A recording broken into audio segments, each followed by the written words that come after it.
The House is resumed. Last night, when we left, we were on the Smoke-Free Environment and Regulated Products Amendment Bill number 2, and I call the next speaker, who is Ingrid Leary. Thank you, Madam Speaker. The most compelling thing for me when I sat on the Health Select Committee listening to evidence about vaping was seeing a graph that was presented by Professor Hook, which showed New Zealand right at the top of the graph of 16 to 19-year-olds that had vaped 20 plus times during a month between the years to the year 2023. So New Zealand was up here, and then at 17%, and then there was the US down at 6% and the UK at around 10%. So we were way off the charts. And then the bill was presented to us as a crackdown on vaping, and certainly there does seem to need to be a crackdown on vaping. What we heard in the Select Committee was a lot of anxiety, not only from young vapers who are addicted, but also from parents and from public health professionals who reminded us that we don't really know what the long-term effects of this habit are. So my question really is, with this bill, is it a crackdown on vaping, or is it a bit random? Is it a bit of a distraction? And it feels pretty random to me when I think about what the bill does and doesn't do, and also the context in which it has been presented to the House, from which minister and which party, and what is the real agenda here around vaping and smoking cessation.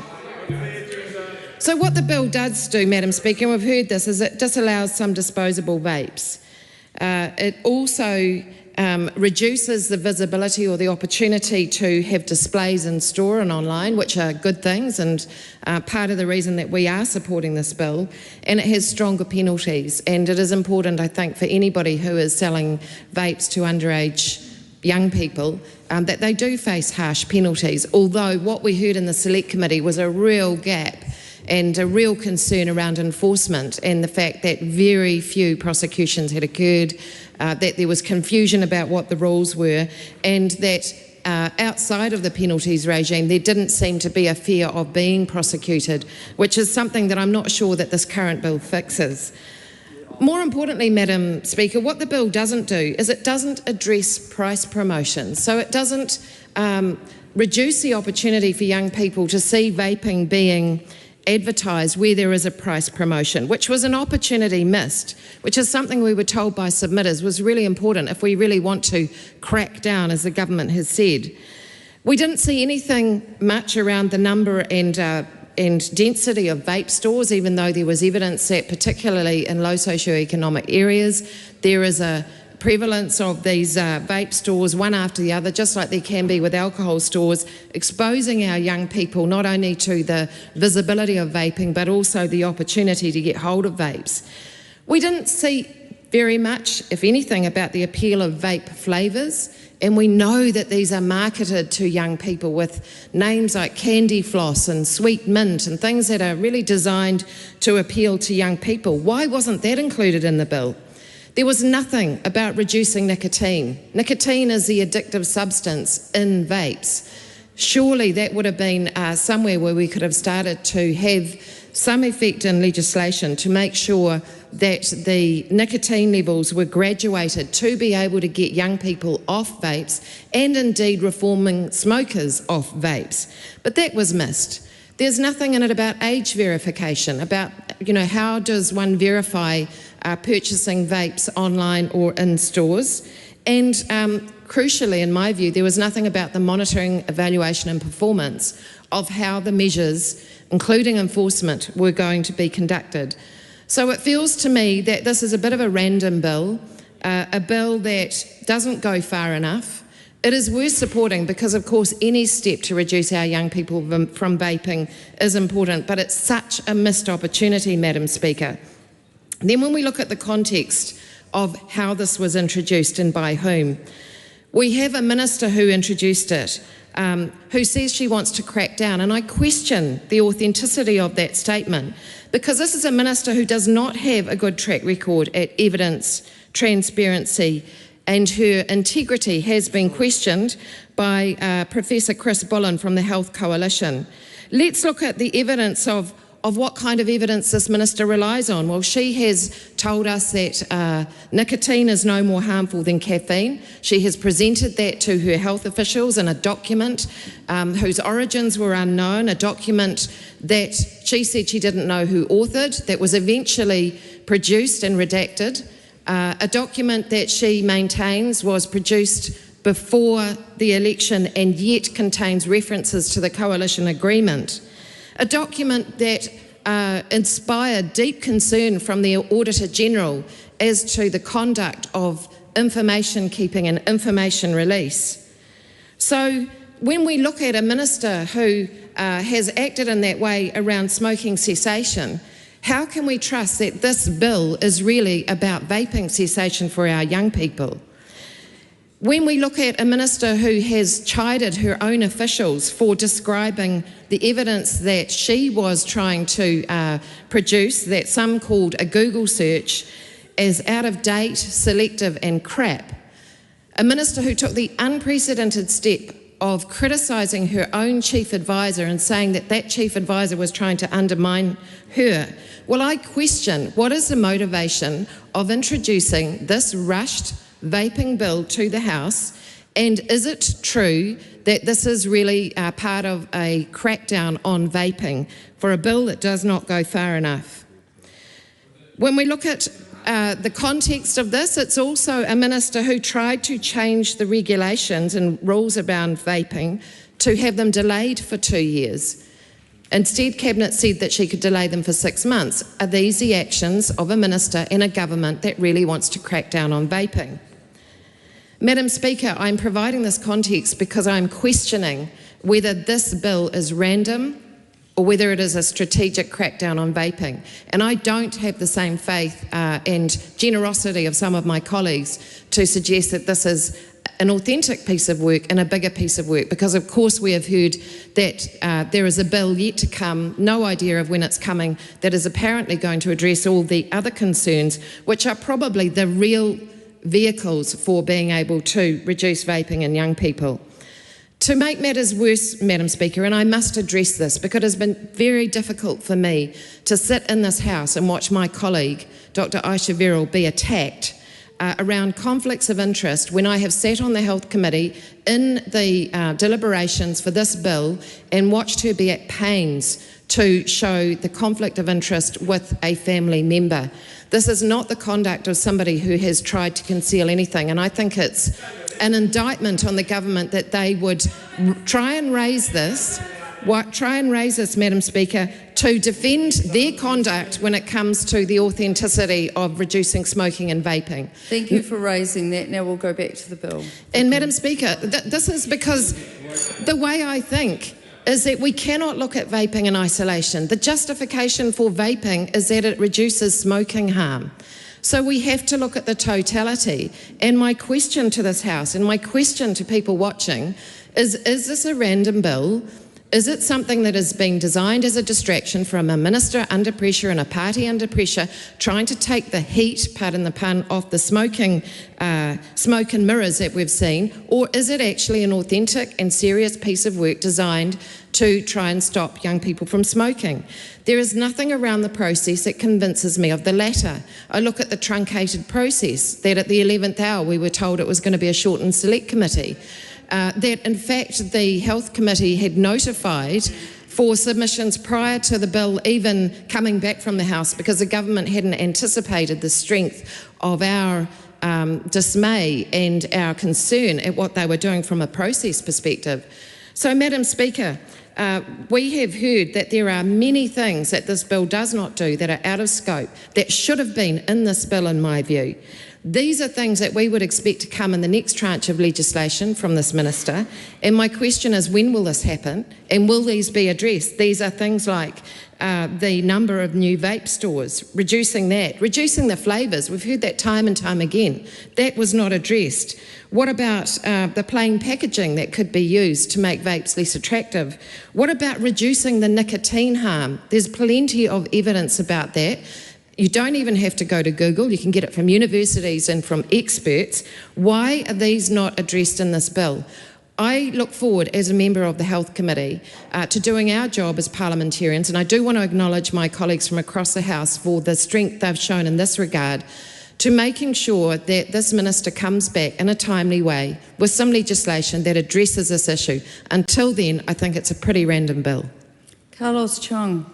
Madam Speaker, people of New Zealand have spoken. Vaping is a serious issue, and it is time for the government to take action. That's right. I rise this morning to support this government work to get tough on vaping, and particularly on youth vaping. This bill is a first step towards youth vaping and addressing vaping issues. Just now we heard our previous contributor from Labour Party mention how she's passionate to address the vaping issues. But I want to emphasize that I haven't seen any action in the past 6 years to address the issues. And now they say we don't care, but we are the government who actually put this bill on the table. So I don't know what he tried to say or what she tried to mean when we are not taking action. So let's go back to the bill. The centerpiece of this bill is the complete ban on disposable vape devices. Also, it is important to recognize this bill is a significantly increase in fines for retailers caught cash selling vapes to under 18 from $10,000 to $100,000. It also introduced additional restriction of visibility of vaping product. And one of the best ones is banning new vape shop operate near school and early childhood center. During the submission stage, we received and considered submission from 849 groups and individuals. We have the privilege to hear 41 submitters, both in person and by video conference. Because of them, we're able to strengthen this bill to serve its purpose.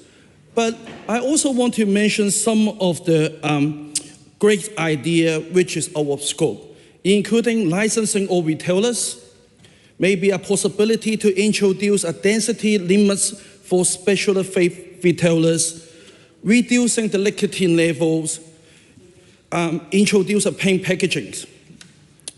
All we heard the feedback from the local constituent and also from a lot of health foundation, especially the Asthma and Respiratory Foundation. They all agree that this bill is a positive step forward in fighting against youth vaping.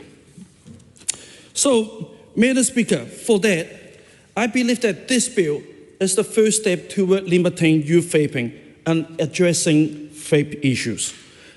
Also, we believe that it is true. This is more work to do, and I'm looking forward to this House making more progress in due course. I commend this bill to the House. Oh, well done, Carlos. Honourable Pene Henare. Thank you, Madam Speaker. And as I listen to that member's contribution talking about the past 6 years, Madam Speaker, what we know is actually the blueprint for how we can reduce the impacts of these types of vaping methods, that we can reduce the impact of smoking in our communities, was already set out. There was a plan to make sure that we could eliminate smoking in this country, that we could continue to protect young people from the harms of smoking. That's the blueprint to how we can really achieve this with such an important matter like vaping, which is why, yes, we do support this bill. The member said that it's a step forward.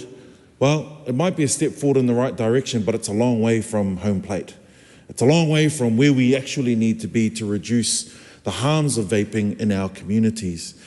I'm always a little bit, I question some of the motives when we look towards the changing of eliminating smoking in a generation, yet just taking baby steps to make sure that we can support the elimination of vaping, or at least the minimise the harm of vaping in our communities for our young people. For me, Madam Speaker, these things go hand in hand. They are not something that should be seen in isolation, whereby smoking's all right over here and vaping's over here. That's not the point.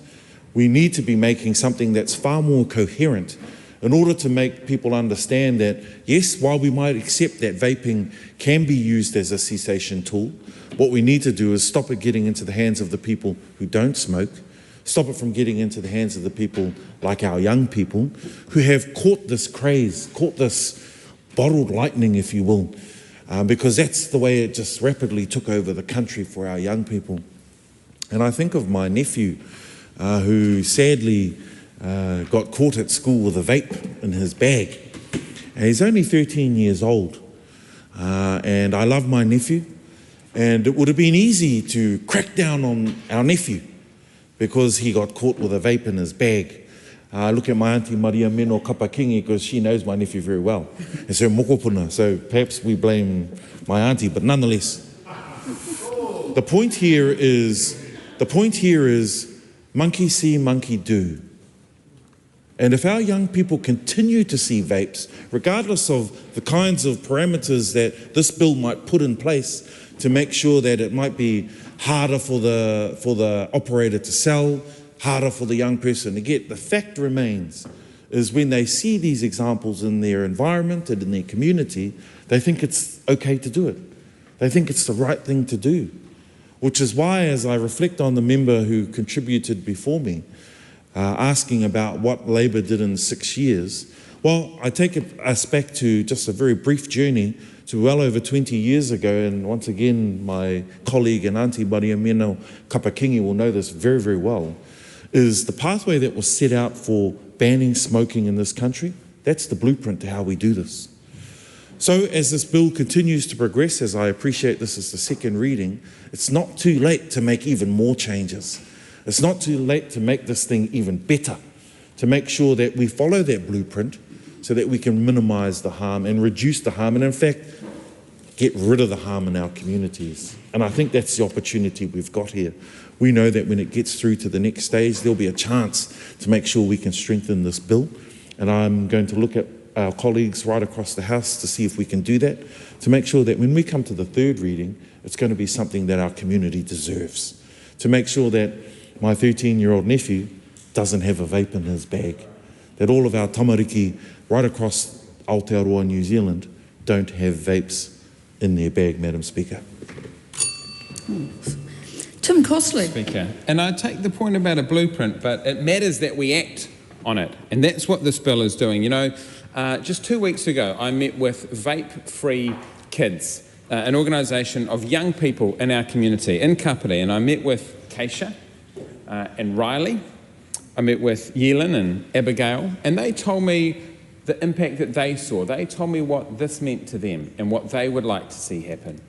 They talked about what their experience is at their high schools, and I hear this from friends and family as well. You know, the last year in particular, the constant fire alarms from people smoking in the toilet, but to the extent now that they're telling me people are smoking in class. They've got the ones now without all the smoke and they'll hide it down their sleeve. They thought some teachers knew. This is how bad the culture has got. This is why we need to take definitive action to crack down on the availability. And that's why they were so keen to see restrictions on the sale and supply of disposable vapes, which have just made it far too easy to get hold of. That's why we talked about how young people could get hold of vapes, how easy it was for them, and how we had to crack down. We actually had to step up the consequence for people that continued to break the law and provide vapes to young people. That yes, I understand there's an element where people will always, you know, when they're really determined, be able to get hold of them, but we have to make it difficult and we have to put a consequence in place. And the other thing we talked about was visibility of products when on sale, and the impact that we know it's had restricting the visibility of products in supermarkets for cigarettes and dairies and places like that, and how that would make a meaningful difference. And that's what this bill does. This bill bans the manufacture and sale and supply of disposable vapes. This bill increases the consequence, the penalties for unlawful sale of vapes to people underage, and it imposes visibility restrictions for vaping products. it is a meaningful thing to do, and as I met with these remarkable young women, they told me what they wanted to see happen. I said I would come and support this bill for them, and so on behalf of them now, I commend this bill to the House. Camilla Bellich. Thank you, Madam Speaker. It's a pleasure to be able to make a contribution in this House, as always, on the Smoking Environments and Regulated Products Amendment Bill number 2. I haven't been a member of the Health Select Committee that was examining this bill, but I think many New Zealanders, and especially all parents in New Zealand, will join me in their concern around the rise of vaping in New Zealand, and agree with the Health Select Committee and indeed many parties in this House that what we're currently doing is not going far enough. And I say that, Madam Speaker, because of this sudden, what appears to be anyway, a sudden rise in the popularity of vaping, and also the concerning targeting that we have seen almost towards children.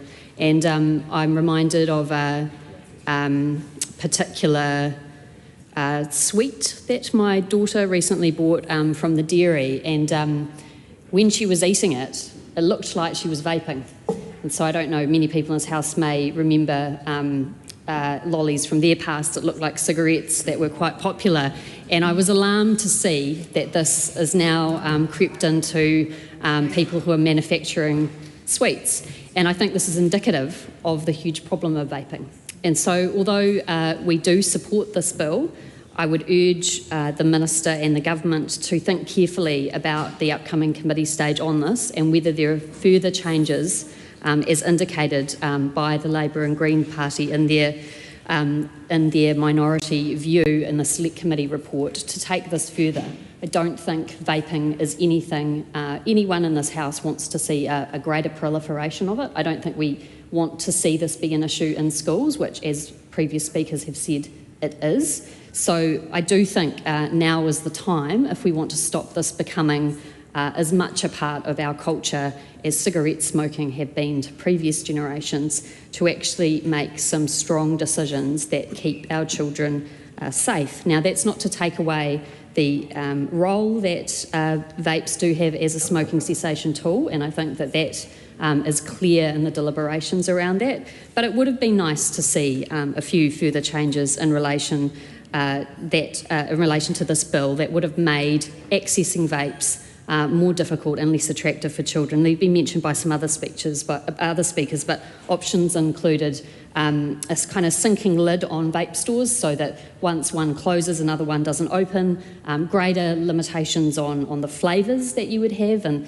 this kind of links into my point around this particular brand of sweet that my child was able to buy from the dairy that looked very similar to a vape. And also to minimise that appeal. I think we need to realise that there is an incentive for companies who produce vapes to make these products attractive. And we, as the decision makers in the room and the adults in the room, are the ones that have to take responsibility for ensuring that this is not targeted towards children in a way that would make them more susceptible to taking up a habit which we know is likely to be detrimental to their long-term health. We've had great success in terms of smoking cessation in relation to other products that contain nicotine, and we have to take a different route in relation to vapes. So we will be supporting this bill, Madam Speaker, but we do urge the government to continue to be open-minded to the large amount of our community that is calling for even greater restrictions on vapes. And that includes, very importantly, parents and people who are concerned about the future of our children with this relatively new product that seems to be infiltrating all of our communities. Thank you, Madam Speaker. I call Tom Rutherford. Thank you very much, Madam Speaker. And I've listened to the contributions from both sides of the House, and I've thought about those in my generation, Generation Z, you're born after 1997, many of which who have taken up vaping but would have never, ever considered taking up cigarette smoking. And it's about making it more challenging and difficult to take that first step. And this legislation is focused on the banning of disposable vapes, increasing the penalties for unregulated sales of the product, particularly to minors, imposing retail visibility restrictions. And we think about how many vape stores we walk past nowadays that weren't there 10 or 15 years ago, with the big bright lights, the attractive qualities to them to entice people into their stores to purchase their products. And I think the aspect that stands out the most to me is the last point around including early childhood education centres into the proximity restrictions for vape stores to be established. And I think of my Bay of Plenty electorate in my home and the number of incredible early childhood centres we've got. We've got Best Start and Future Focus and Gemmers and many, many others that play an incredible role in our local community. But ensuring that vape stores aren't set up next door to them, so that when, as Camilla Bellich said previously, we're not making it an attractive quality for kids to want to take up in the first place, and that we're putting in measures to prevent them from even considering taking that first step into vaping. And we're going to reach our target of smoke-free 2025 next year, but there's more work to be done in the vaping space. There's more work to be done to say, yes, we want to have less people smoking in New Zealand, but we want to have less people vaping as well. And so we need to do our part as the regulators and those that create the law to make it difficult for people to take that first step into vaping, and this legislation does that, and so I commend it to the House. Debbie Ngārewa-Peka. Tēnā koe te pika. I stand to take a short call on behalf of Te Pāti Māori. Just as a brief summary for our whānau who are watching, this bill will ban the sale of disposable vapes by the end of this year, and also increases fines for selling vapes to under 18-year-olds, and it's going to introduce further restrictions on retailers who are selling vapes. So from that perspective, Te Pāti Māori are supportive of the bill before us. We know as tangata whenua how cigarette smoking and vaping has become a real purge on our communities, and we have real concern with the lack of support around those of our rangatahi and tamariki who have started vaping and are in fact addicted to it. I guess I do want to caution, and I think we've all said the but part of this is while we support this bill, I guess the hypocrisy is that we can't help but keep in mind that the government are restricting vapes, but it appears also that they're continuously pushing cigarettes. From Te Pāti Māori's perspective, auihikati is where we should be, is how we should have stayed focused, and there have been numerous templates, blueprints, red prints put out to actually show how communities should be progressing towards these targets, and our biggest fear is that we are bringing in nicotine into our communities. And I guess, you know, what we know for our young people's perspective, and there were some amazing submissions and there have been some amazing advocates, and what we know is that the more you vape, the more your brain and your body get used to having nicotine, and the harder it is to go without it. And we're talking about young people, as my colleague on the other side, Penny, shared about his 13-year-old nephew. We're seeing 8-year-olds and 10-year-olds becoming addicted. And I just want to talk about what that looks like us so we can identify the symptoms in our communities. Nicotine withdrawal symptoms make our rangatahi and our tamariki, our 8-year-olds, our 10-year-olds feel extremely irritable, restless. They feel sad and down. They feel anxious. They get tired and groggy. They have trouble concentrating. They have trouble sleeping. They have trouble thinking clearly at all. They feel hunger and they have intense cravings for a fix. And this is going on inside our very communities, inside our schools, and actually probably the biggest shock for everyone in Aotearoa is that it isn't just Māori-centric. It hits us harder, but actually it's hitting middle class, upper class, white families as well. And so what we need to be really mindful is while we see these symptoms and we put these actions in place and indeed support the government's bill, what we also need to remind ourselves is the services, the support, the empathy that we need to be seen as having for our communities who have absolutely no investment around them on how to deal with this. And that was probably the biggest concerns that came out, that we heard loud and clearly.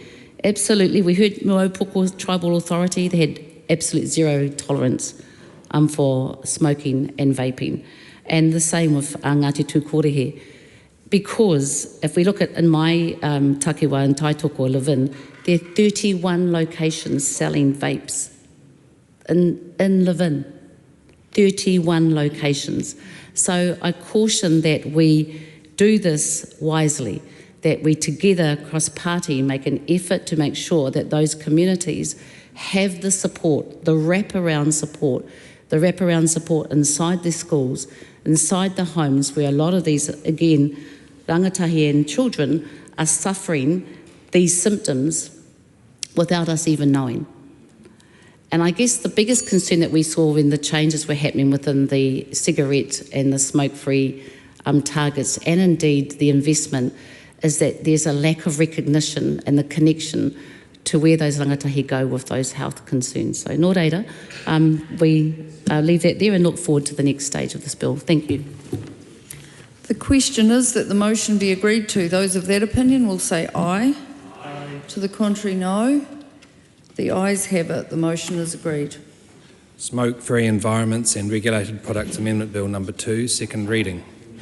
This bill is set down for committee stage next sitting day. I call on government order of the day number 4. Residential tenancies amendment bill, second reading.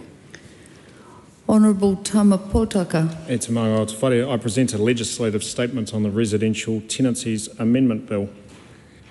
That legislative statement is published under the authority of the House and can be found on the Parliament website. Honourable Tamapotaka. I move that the Residential Tenancies Amendment Bill now be read a second time. The bill was introduced and referred to the Social Services and Community Committee in May this year. The bill proposes sensible, much-needed changes to the Residential Tenancies Act 1986. It will increase flexibility and tautoko for landlords to end tenancies, aiming to remove barriers to increasing private rental housing supply, as well as introducing new provisions making it easier for tenants to keep pets, which I will refer to here on out as mokai in this speech.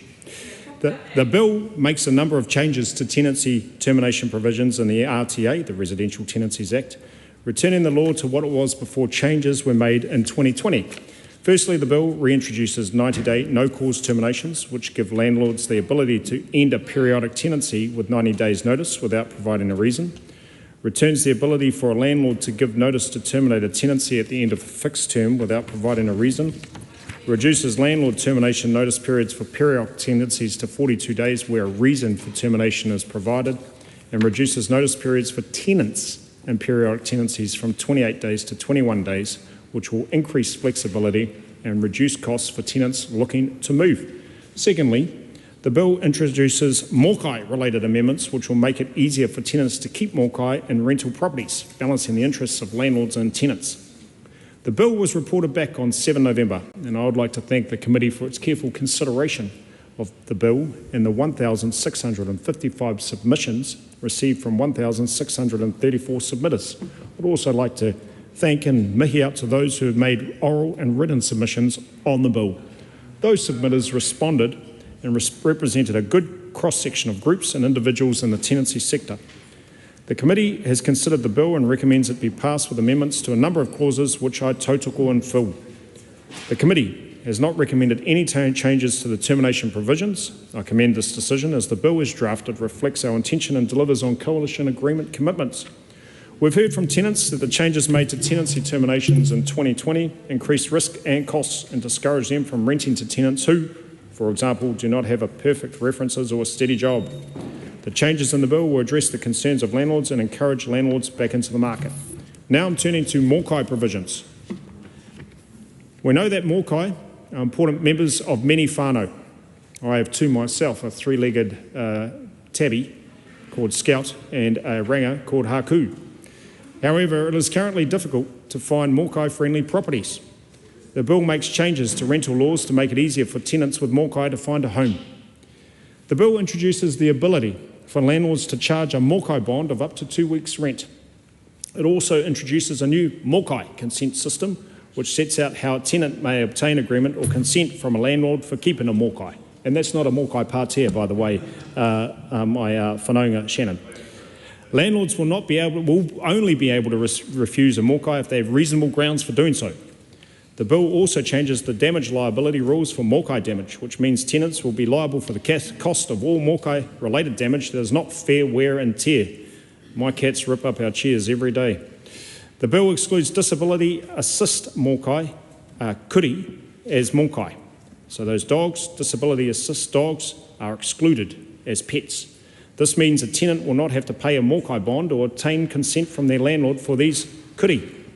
Based on submissions, the committee has recommended some sensible changes to the bill to make the provisions more workable. Firstly, a couple of changes to the mokai bond provisions to clarify. A landlord may only require one mokai bond at any one time per tenancy, and a mokai bond can be paid out during the tenancy, not just at the conclusion of the tenancy. These changes will allow tenants who have lost a mokai to get their mokai bond refunded during a tenancy. If, later during the tenancy, the tenant wanted to get another mokai, maybe another cat in my instance, the landlord will be able to request another mokai bond to be paid. Secondly, if a tenant keeps a mokai without their landlord's agreement or consent, that would be an unlawful act. Given there are 4 new unlawful acts for landlords in the bill, this new unlawful act provides for a more balanced set of obligations. Thirdly, some amendments have been made to the reasonable grounds on which a landlord can refuse a tenant's request to keep a mokai.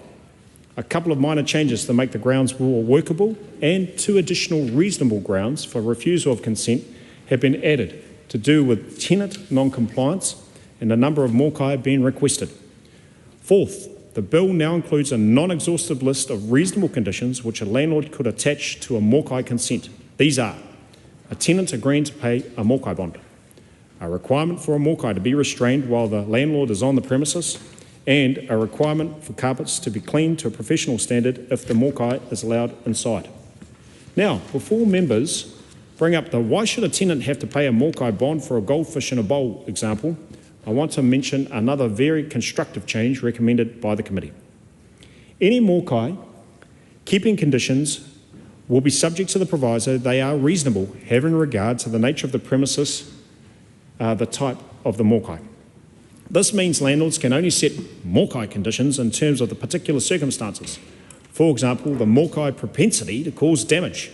It might not, for example, be reasonable to charge a mokai bond or require the carpets to be professionally cleaned for a goldfish, for an ika. Finally, some tweaks have been made to the mokai damage liability clause. As introduced, the bill made tenants liable for damage caused directly by a mokai. The amendment makes a tenant liable for the costs of any damage caused as a result of keeping a mokai.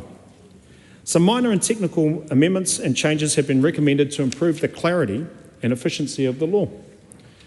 The committee has recommended changes to clarify that a landlord may prohibit smoking inside the main premises. In other areas of the premises, a landlord will remain able to prohibit smoking where this would be consistent with parties' broader rights and responsibilities provided by this Act. This will ensure landlords are able to prevent damage inside the main kāinga, the main home, while enabling a common sense approach to other areas based on the specific circumstances.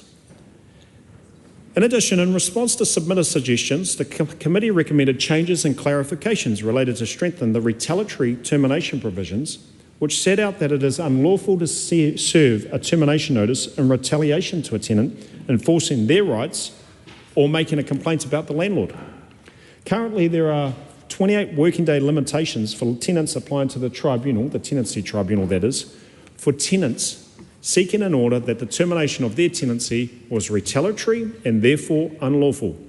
Feedback considered by the committee suggested that evidence a termination was retaliatory may take time to emerge, and tenants may have other reasons for delaying an application to the tribunal.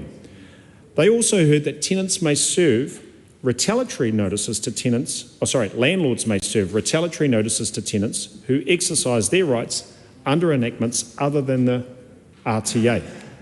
In response to this feedback, the committee recommended the 28 working day limitation to apply to the tribunal be removed. The default limit under the RTA, 12 months following the end of the tenancy will apply. The bill has also been brought in to clarify that the landlord may not terminate a tenancy in retaliation to the exercise of any power or function conferred on any person by the RTA or by any other enactment. The bill proposes that the Tenancy Tribunal be allowed to make decisions on the papers, that being referring only to documents provided by the parties rather than through a hearing. Initially, this included a requirement that the Tribunal seek parties' views on this prior to scheduling a hearing. The aim of this amendment is to improve efficiency for parties engaging with the Tribunal, helping with wait times. However, the committee had feedback that requiring parties to be consulted before a hearing is scheduled will slow the process down. As a result, the committee recommended that the bill is amended to remove the requirement to consult with parties before scheduling a hearing. Parties will have the ability to provide their whakaaro, their views, once the hearing has been scheduled. In addition, technical amendments include enabling IMBI to approve methods of payments to it without needing to create regulations. Hallelujah. Changing the maximum duration of a tenancy tribunal order for rent reduction from 6 to 12 months, and updating the exclusion in the RTA relating to emergency housing, whare o hotata, following work by Te Manatu Whakahiato MSD to review the emergency housing program. In conclusion, colleagues, members of this House, I once again would like to thank the people who took the time to make a submission on this bill and the committee for their consideration and recommendations, and I'm very appreciative of your patience in listening to my kōrero and commentary, particularly about the mokai, the pets. Madam Speaker, I recommend this bill to the whare, this fine whare pāremata, and thank you for the opportunity. Kia ora tātou. The question is that the motion be agreed to. Honourable Kieran McAnulty. Thank you very much, Madam Speaker. It's always interesting at a second reading speech to take note of what the Minister emphasises in that speech. There's a lot in this bill and a lot that the committee have reported back on. Now, members of the public who listen to that speech would think, and they'd be forgiven for doing so, that this bill was all about pets, because that's all the Minister basically talked about. But if you look at the legislative statement that the Minister introduced to the House today, the primary purpose of this bill is to remove barriers to rental supply and incentivise landlords back into the market. Now, I'll explore that a little bit more in a moment, but I'll get right off the bat that the provisions that are in here around pets are worth a go.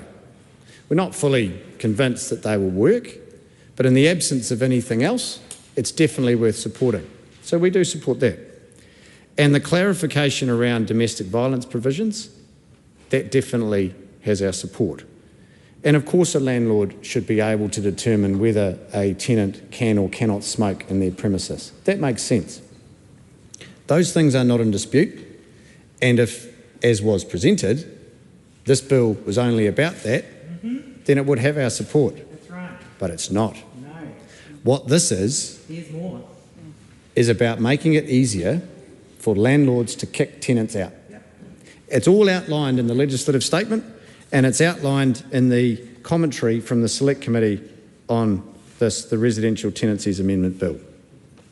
The rationale behind that, according to the government, is that if Parliament makes it easier for landlords to kick tenants out, then more landlords would enter the market.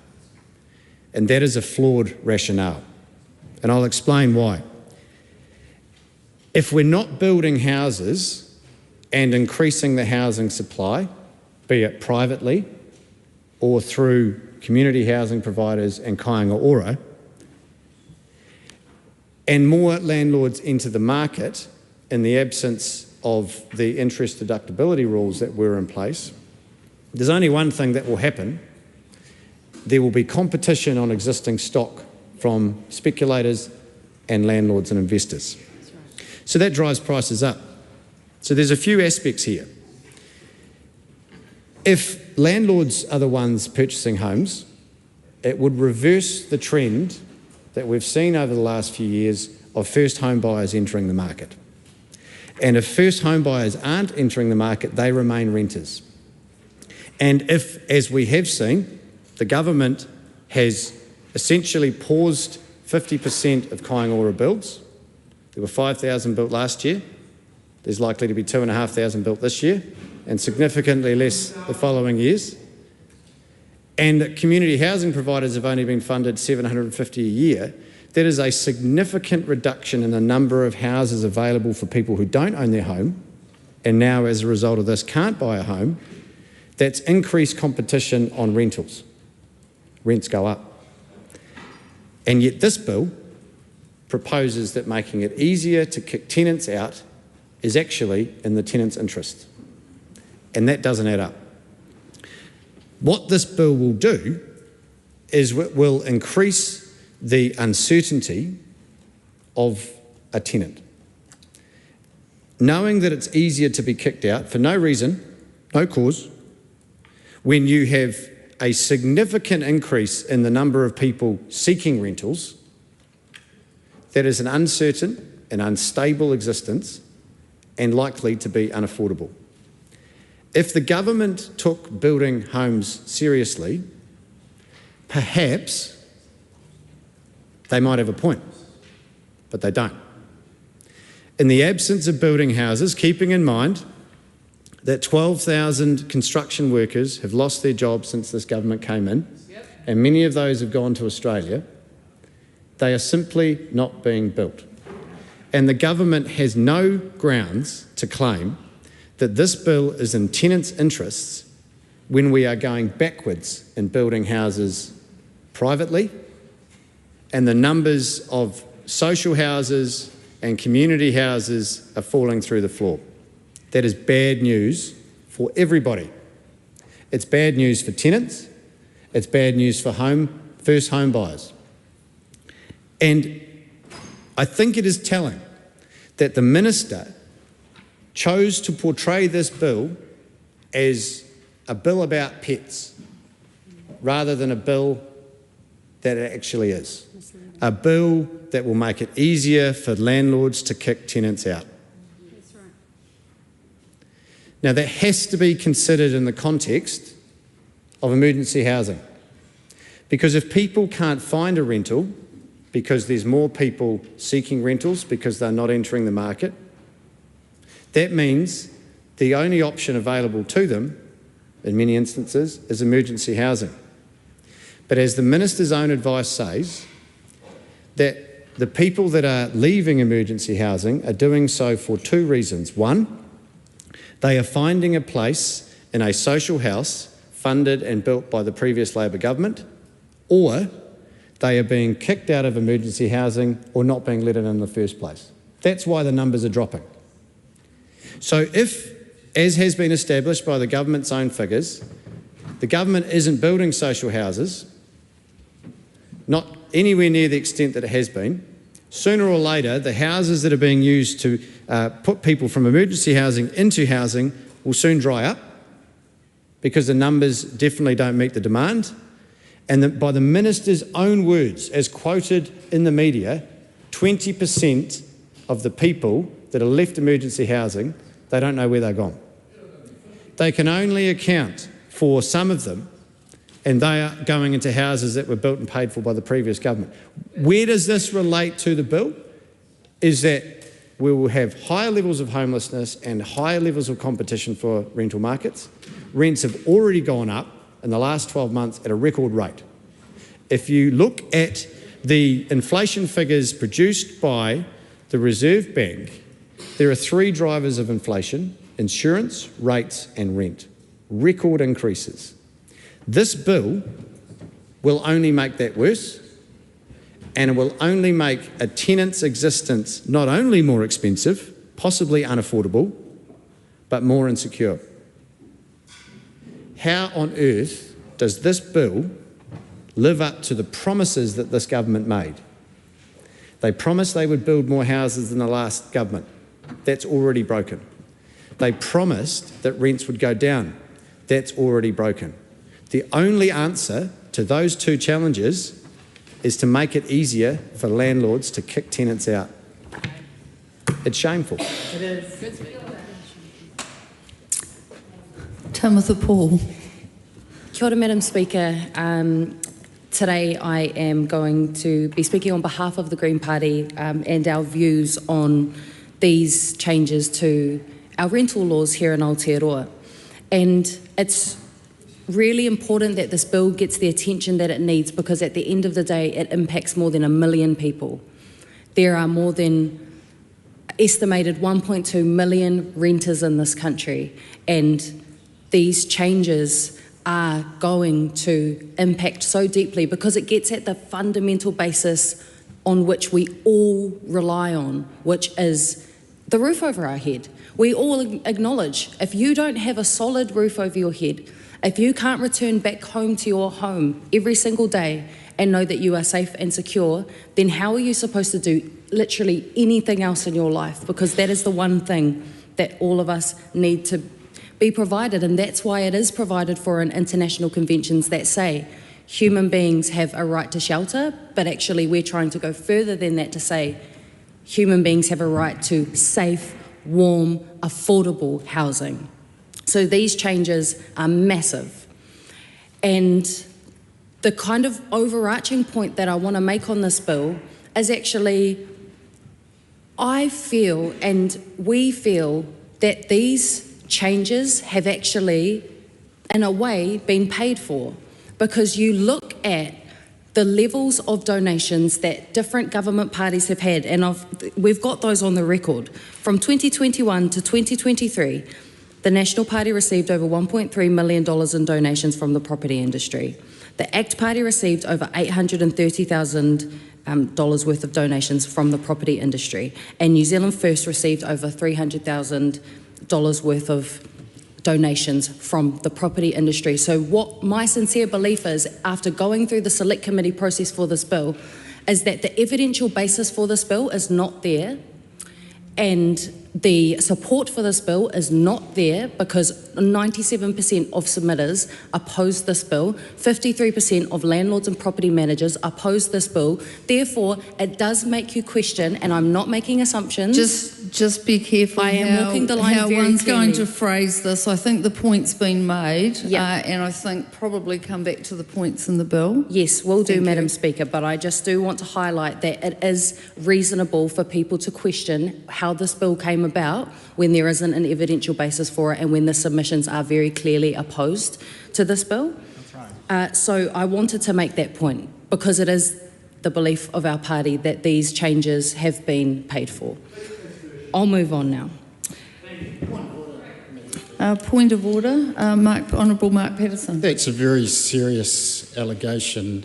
Could I just more fully formulate on that? We heard in the previous bill a speaker cast aspersions on political parties as well in terms of the motivation for bringing legislation forward, and I think that's unbecoming of the House. On the first part of the point of order, the assertion was, or the allegation was not actually made. I stopped the member before the member got to the point of making that allegation. Just before I imagine Ingrid Leary's going to want to speak to the point of order, I also put that this member back on the bill when she stood up on behalf of a colleague with some information that has been publicly debated in this House, and then we went back to the bill. So on that particular occasion, yes, the member did say some things, but they had already been publicly debated in this House. So I called Tamitha Paul to continue her speech. Thank you. Thank you, Madam Speaker. So I'm going to move on to the other parts. Thankfully, this bill, there are a lot of different areas that we can talk about, so happy to move beyond that one, but it did need to be said. But thank you, Madam Speaker, for your understanding. Because this bill has been couched in fluff. It's been couched in fluff to try and hide the fact that the biggest, most detrimental impact that this bill will have are no-cause evictions.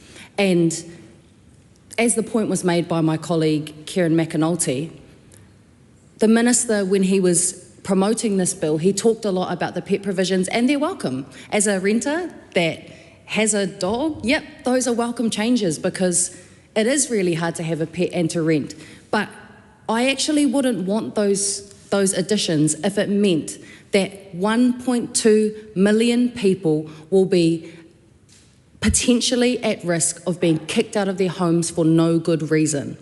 And so all of these changes that are made to couch the real devastating impact and the devastating potential of this bill are simply not good enough. And that's why we won't be supporting this bill. And actually, my colleague, Francisco Hernandez, just made a really good comment. What it's giving is that the government doesn't want to stand on this bill and that they're actually ashamed of what they're doing because they know that no-cause evictions is going to have a disastrous impact, as it has around the world.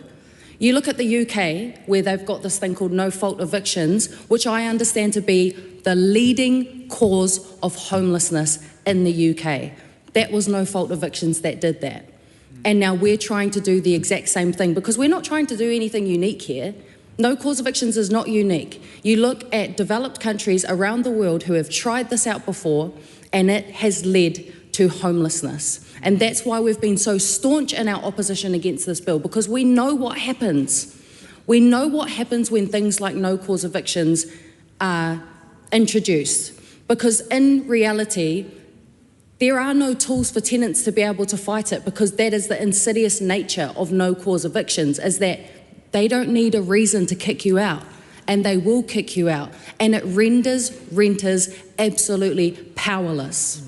Not to mention that we're not even going to go to the tenancy tribunal in the first place, because what resources does your typical renter have against their landlord, who has got money, who has got power, who has got the law on their side, and you're just a renter who has nothing to fight against that. So that is the insidious nature of the no-cause evictions, and I do believe that the government is ashamed of their own policies, because that's why they've tried to couch it in all the fluffy stuff.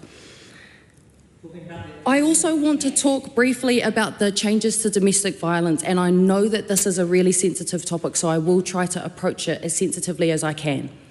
But I want to say that these don't go far enough when the result of no-cause evictions is that many people who are in extremely challenging situations in their living conditions will be put under further stress by no-cause evictions. Because if you don't have housing security and you are going through a difficult experience such as domestic violence, then you are not going to want to leave your home situation, because you will be scared to not be able to find another rental.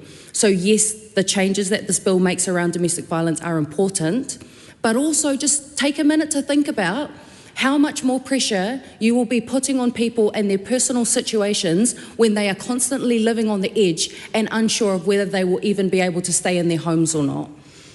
Now, I don't want to just talk about the bad, because we have got a range of amendments and suggestions to make this bill better, because if there's anything we can do to make this slightly better, we will do it, and we will be bringing these amendments to the Committee of the Whole stage, and I would really ask that other parties would consider the merits of these suggestions, because we think they're ones that could be accepted and that could get support around the House. Some of those suggestions are around clarifying the PET provisions a bit more, because it was clear through the Select Committee process that there was still a bit of confusion in the public, for example, whether disability dogs were classified within these provisions or not, and a whole range of other things that we explored in the Select Committee phase. So I would really ask that people consider these amendments and these changes, because they are doable. But at the end of the day, it's really hard to support this bill when the core aspect of it is so morally indefensible. And also, I think that the really frustrating thing with this bill is that the public has really been tried to be fed the story that justifies this bill. We've been told that these changes will allow for property managers and landlords to take a chance on riskier tenants. There's actually no evidence behind that, and I was actually really disappointed in the analysis and the robustness of the advice that we received on that bill in relation to that assumption, because there wasn't any evidence behind it. And this is not the first time that this government has passed a housing bill that doesn't have a strong evidential basis. With the interest deductibility work, we were told that this would drive downward pressure on rents. We are yet to see any of the evidence that backs that up, and there was no evidence for that either. So we're being told all of these lines and marketed these beliefs that this is what we should accept. But if you actually look at the evidence, it doesn't back up those assumptions that are being sold to the public. And that's because this government treats policy and lawmaking like a marketing strategy. Briefly, I'll touch on what our solutions would look like to actually transform the rental sector that we would like to see and that we would be willing to work with the government on. We would love to see a rental warrant of fitness. This would drastically improve the quality of our rental housing, which we know overwhelmingly is damp, cold and mouldy. We would like to see rent controls that actually limit the amount of times that landlords and property managers can increase the rent and how much they can increase it by. And we would like to see more regulation of the property manager world, because we know that they are not regulated, they do not have rules, and we need to have those in place so that tenants' rights are respected and upheld. So that's our contributions, Madam Speaker. Thank you. Laura McClure. Thank you, Madam Speaker. I rise on behalf of the ACT Party in support of this bill. Firstly, I'd just like to thank the submitters and also the other members of the Social Services Select Committee, which I'm part of. Anyone would think, listening to the last couple of speeches, that we have these mega landlords, that every landlord in New Zealand owns multiple homes. And someone just said we do have mega landlords, but as you are research focused, I'm sure you know how many there are, and there is not an awful lot. Most of the landlords in this country are actually mum and dad landlords that own no more than 1 or 2 homes. And when we're talking about the research around rentals and the fear that actually property owners have about renting their property, this is very real. When I talk to landlords that have, or prospective landlords that have empty properties, one of their biggest fears is past tenants that they've been unable to evict for multiple reasons. No good landlord would get rid of a good tenant. Let's make that really obvious.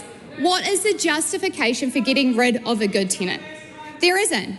You have to advertise your rental. You have to go out there and actually do a whole bunch of things in order to get your property rented.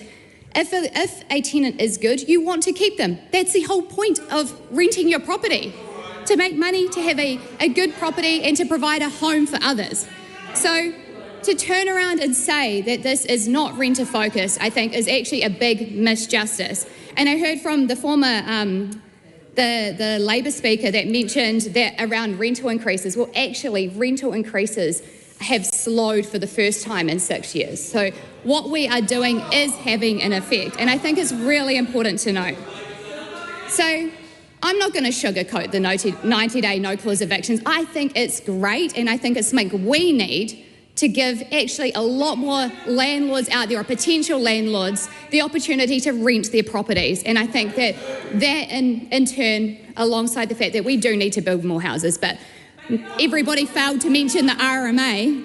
I mean, the RMA has basically been hindering, whether it's the government building houses or the public or the private property building houses. So we're also sorting that out. So I think that would actually go a long way to fix it. But one of the key things I really wanted to talk about... If members could keep it down a bit, I'm having trouble listening to... I think we like the spicy debate around here. It's early morning for this. But one of the things I do want to talk about, and I think it's a huge win for us, is actually, it was a part of the ACT National Coalition, and it was the pet bonds. And I think one of the main reasons around this, or the drivers of people not being able to rent a home, is because they have their pets. And I know how this feels because I'm actually one of them currently. So my house is getting earthquake repairs, long overdue, and I need to try and find a short-term rental like an Airbnb. I've got a dog and 3 cats, and it is impossible, okay? I could not find anywhere. So we have my dog, we've got him in her in the kennels, and it's stressful. So I understand how that feels. And what I would really like to see is people being able to take their pets to other homes. So this policy has come around, and we're hoping that it will make it easier, and we will see more, I feel, landlords saying, yep, you know what, there are some things here, the measures in place for us to actually allow pets to be in our property. And if you are a landlord and you're worried about what the provisions may be, there are actually good grounds for you to say, no, actually this property is not appropriate. But what it does do is it sets up the environment for actually landlords to say yes, because they've got the protections in place there. They have the bonds that they're able to take, and they're also able to have any other kind of, or they're able to recover any costs that are beyond wear and tear. So anyway, that's all I'm going to say on this bill. But I commend it, and I would like once again to thank everybody who submitted on the bill, and thank you very much. Speaker. Yes, thank you, Mr. Speaker. I rise on behalf of New Zealand First in support of the Residential Tenancies Amendment Bill. I was also on the Social Services Select Committee, and I would like to also thank all of the submitters. There were a lot of submitters on this bill, for and against. So it was actually an interesting process for me to really hear what people felt and what people thought. Now, there are several changes, as already debated in the House, on this bill, some of them to support the private rental market and to remove some of the barriers in rental supply, and also to try and incentivise landlords to get back into the market. I do know a lot of people who left the market in the last few years, and they do now feel encouraged that they are going to be able to come back into the market. They've had personal experience, not good experiences, and so they left the market, and now they are very happy to come into the market. Now, I will also talk a little bit about the pets later on, but firstly I'll just talk about reintroducing the 90-day no-cause terminations, and why some of the people who I spoke to and some of the submissions that I heard were in favour of this, because they felt that it was going to be a balance now between the needs of the tenant but also what the landlords have been saying to them. So it was interesting to hear both sides of the story, and I feel that we need to voice both sides of that story. Now, I'm going to keep my my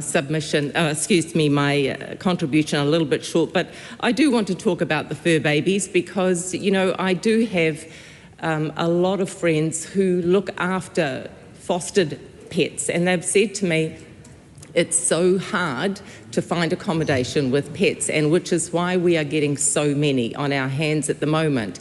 And over the last 2 or 3 years, with everyone being locked down, a lot of people really went out and got pets, and they cannot now either handle them, or they just have too many, or they actually need to move and they can't find accommodation. And for a very brief period of time, my husband and I had to find a property with a furnished property just for a few months. And because I have one cat, I could not find anything. Now, the only thing that got me into the accommodation was to say, look, Thomas, he's blind. He's got beautiful cat eyes, but they don't work, and he doesn't see. So Thomas wouldn't even know what a curtain looks like to climb up. And those were the only conditions that I got into this rental accommodation. If it was my other cat, Fergus, he would have wrecked everything. So I wouldn't have done that to the landlord. But, you know, I really saw how difficult it was for me to find a place when we needed it urgently, and no one would let us in. So I really welcome these provisions. I welcome the detail of the provisions as well to do with pets, and I look forward to going through the Committee of the Whole House to hear the amendments from the other side, and then to finally see this bill through. So thank you, Mr. Speaker.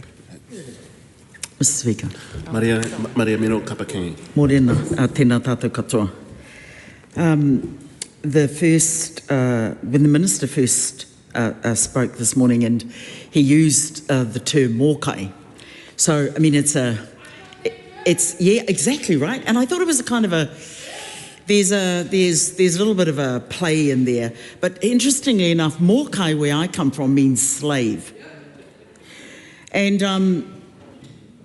we'll leave that there until I see the Minister again. Safe to say that when Aotearoa is used in a way that is meant to do good, in my view, there's a play here, which unfortunately for the majority who do not have te reo Māori as in their makeup and in their reo, that's a shame, because then it can be played. So those are the points I want to start with. Mr. Speaker, too many renters, in my experience, need at least 4 or 5 months to get a blink in place. So I'm in Kaitaia, and I notice a mama parked on the side of the road, and I notice that her car is loaded with clothes in the back. And then I get closer, and I see that she stood outside, and she's got her baby, and she's feeding her baby, and she's sleeping in her blinking car. I realise that across the whole of the motu, there will be many, many a story like this. But she is a mama with a new baby, trying to feed her baby on her own, and she was just kicked out of her whare, her rental, by a reasonable person. When I hear comments like, well, you know, it's just mums and dads that are landlords, and then I hear the word market, that's a very different concept and a different layer to understand landlords and what landlords can do. In my experience, landlords make it tough, and I'll use this expression, RWB, which means renting while brown. That's tough. White privilege is an issue for brown folk. And I want to make these statements, and I know they might disturb some in the House, but it has to be understood, because the reality of just trying to get a rental property is you've got to ring up and put on your Pākehā voice. Now, many Pākehā may not actually get that, but it is true and it is real. And unless you understand that, you're going to stand and take a speech and talk about it like, because you are protected by the colour of your skin. So unless you understand that, you won't think about it, you won't understand it, and you will not describe it in the way in which it needs to be described. So to the bill. Does this bill help any of that? Not a single way. When the minister talked about mōkai, in my view, I kept acknowledging the slave concept and thinking, you have used that word in the worst possible way.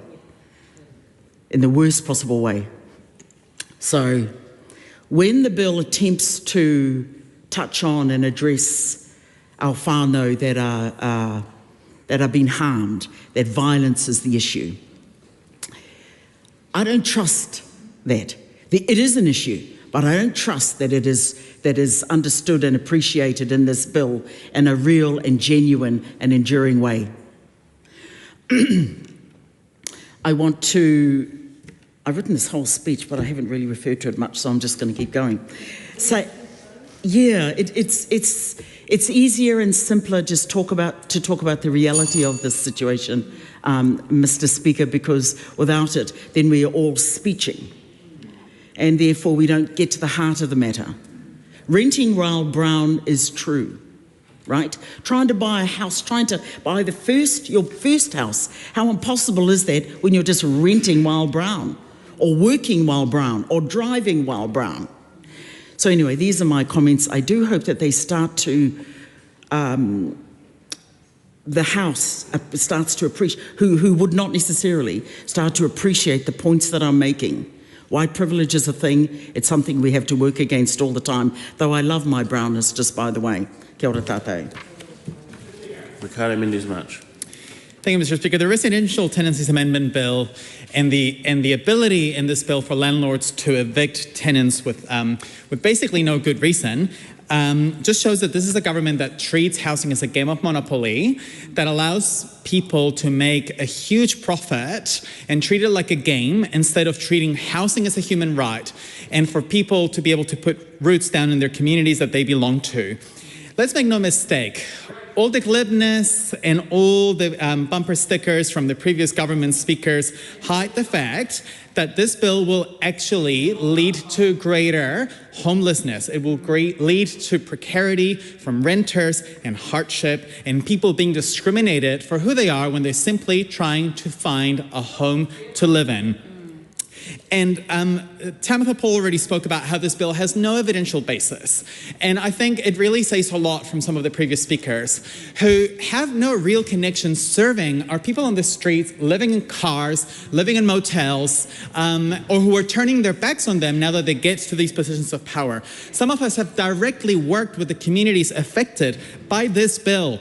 We have seen firsthand how people are actually being discriminated in real time, trying to find a home, people who are afraid to raise legitimate issues with the landlords out of fear that they'll be retaliated against them, people who have lost their tenancies because of the policy that is being reintroduced back in the day, and the intergenerational impacts that having no cause evictions causes on them and their communities, how it locks them into poverty because it pushes them into homelessness, it pushes them into emergency housing, it pushes them into getting into debt just because they were trying to find a home to live in. And it's really clear when we hear the language that has been spoken from the government members around tenants, talking about risky tenants, but without actually explaining to us who those risky tenants are, that they have no regard for the communities that have been left behind. Because I think that when they're saying risky tenants, they mean people in poverty. They mean disabled people. They mean people who have ill mental health.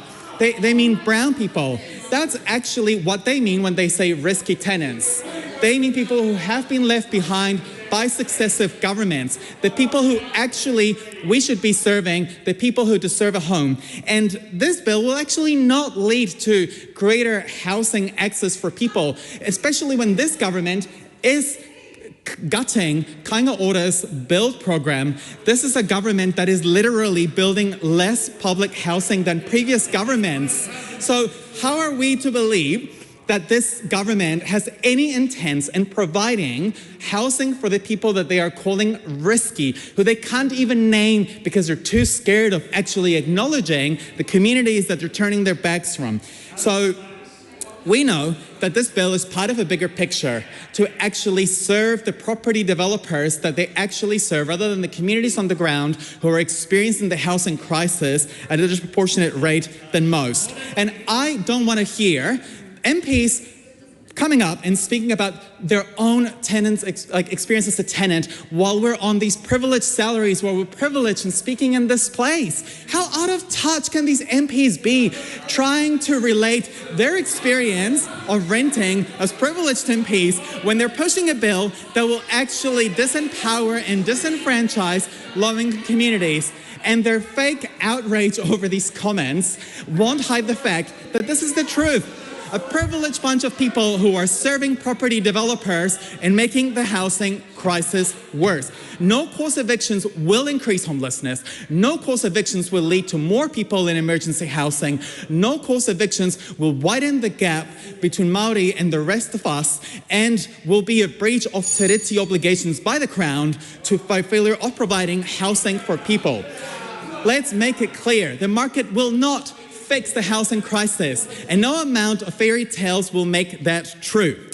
We should have a government that is committed to building enough public housing so that no one lives in motels. We should have a government that doesn't allow landlords to raise rents way above inflation, because rents are one of the driving factors when it comes to inflation. They're one of the driving factors when it comes to the cost of living crisis, actually an inequality crisis, because the rich are getting richer and this government is enabling the poor to get poorer by gutting benefit increases, by enabling people to more easily become homeless. And so the Greens will continue fighting against this government's housing crisis agenda that will only serve property developers, and we will not buy any of this fake outrage as the governments and their friends benefit from the policies that will lead to more hardship.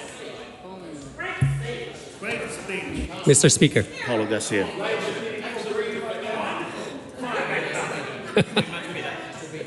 Mr. Speaker, I stand in support of the Residential Tenancies Amendment Bill. The government's amendments are aimed at, alongside the introduction of interest deductibility, are aimed at increasing housing supply in the rental properties by giving landlords the confidence to enter or re-enter the private rental market. The confidence is brought about by one part of the amendment, which is which has to do with reintroducing landlords' ability to give notice to end a fixed-term tenancy at the end of that fixed term. It also provides for a 90-day no-cause termination for periodic tenancies where the landlord is not required to provide an explanation or reasons for that termination. Mr. Speaker, this part of the amendment bill is a part of the puzzle for New Zealand to have increased housing supply and increased affordability. Another part of that puzzle is the fast-track consenting process. So there are many parts to the puzzle that we all have to deal with, which is to make more housing more affordable and more available to everyone, which is, I think, everyone's interest and desire to do. Mr. Speaker, there has been big mention about the assumption that landlords are to kick tenants out for no good reason. I think those words we as members of this House bear a big responsibility to how we message to the public who are out there and who hear us and listen to us speak. And then if they hear the words, landlords will start kicking tenants out for no good reason, I think poses a very, very large, it inflames fear and needlessly. So I would like to just say that as much as there may be bad landlords, for sure, yes, I'm not saying there aren't, but there are surely, as everyone would agree, bad tenants as well. And we cannot just look at the puzzle as landlords being the evil side of this housing equation. And the fact is that landlords who have good tenants will hold on and care for those tenants for as long as they can. In fact, that's a real world challenge anywhere in the world. Mr. Speaker, I just want to be able to present that aspect of this debate because I think it's just sometimes there can be a tendency to just roll over the good things as well. Mr. Speaker, I also just highlight the point that regarding the pets portion of this bill, the Women's Refuge at some point had a research study that showed that the fear of losing pets and not being able to find an alternative rental for mostly women who are in troubled and violent family situations is a real thing that prevents them from making a move to leave. And so the pet provisions are not just fluff. I think that the pet provisions are there specifically to address a portion where Kiwis who have learned to love their pets as part of their families have a better chance at finding a different place to live. Mr. Speaker, I commend this bill to the House. Mr. Speaker. Honourable Carmen Cipollone. Mr. Speaker, we've heard from the government MPs. We've learned a lot about their pets today. I think Laura McCure has 2 cats, 1 dog. Tanya Ankovic has a blind cat, and Tama Potaka has a cat with 3 legs. But we did not hear much from the government MPs about the tenants and the impacts of this legislation on the tenants. I think the point was well made by Green MP Tamitha Paul that over 1 million New Zealanders are renting, and this legislation has a huge impact and huge implications for them.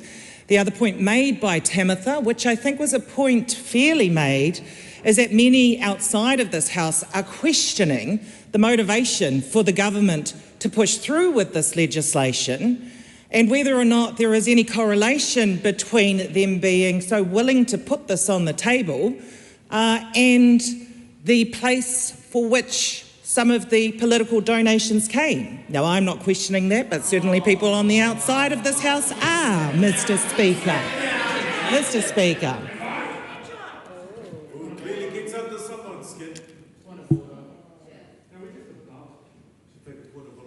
Order, Mr. Speaker. This was traversed when the previous Speaker was in the chair. Early in this debate, there's some allegations of impropriety on this side of the House, which we take offence to. The member has skirted around it a little bit, but been very clear in what she's implied, and we do take offence to that. Mr. Speaker. Mr. Speaker, there are some areas of this bill that we do support, and that has been traversed by the previous Labour Speaker, Kieran McAnulty.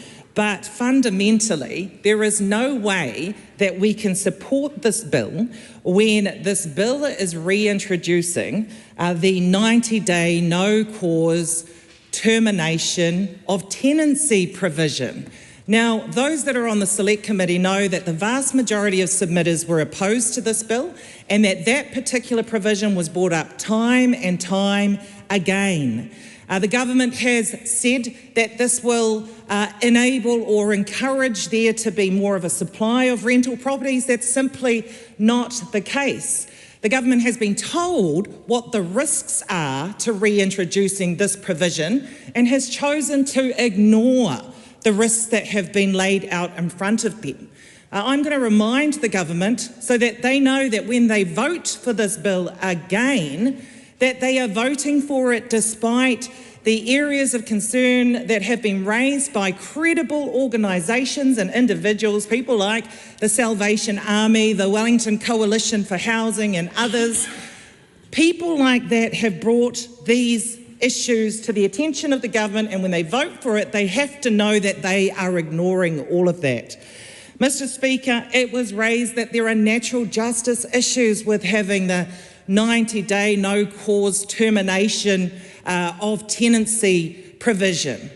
A tenant with their family, maybe they're an individual, they may have kids, they're living in a house, and then all of a sudden, no reason, you need to get out. Now, what concerns me is that I was asking officials whether or not they had any information to provide to the Select Committee on how long it actually takes to get another rental property, particularly in the major centres around the country.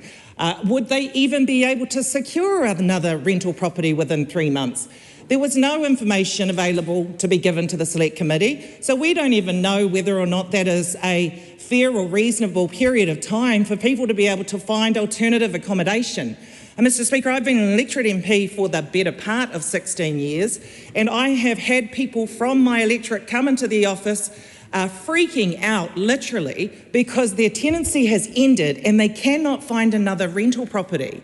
I have had constituents come into my office who have ended up in emergency accommodation because they could not find alternative rental property. And now here we are, reintroducing this provision, which does not provide the security of housing that we as parliamentarians and politicians should be providing to our constituents, Mr. Speaker.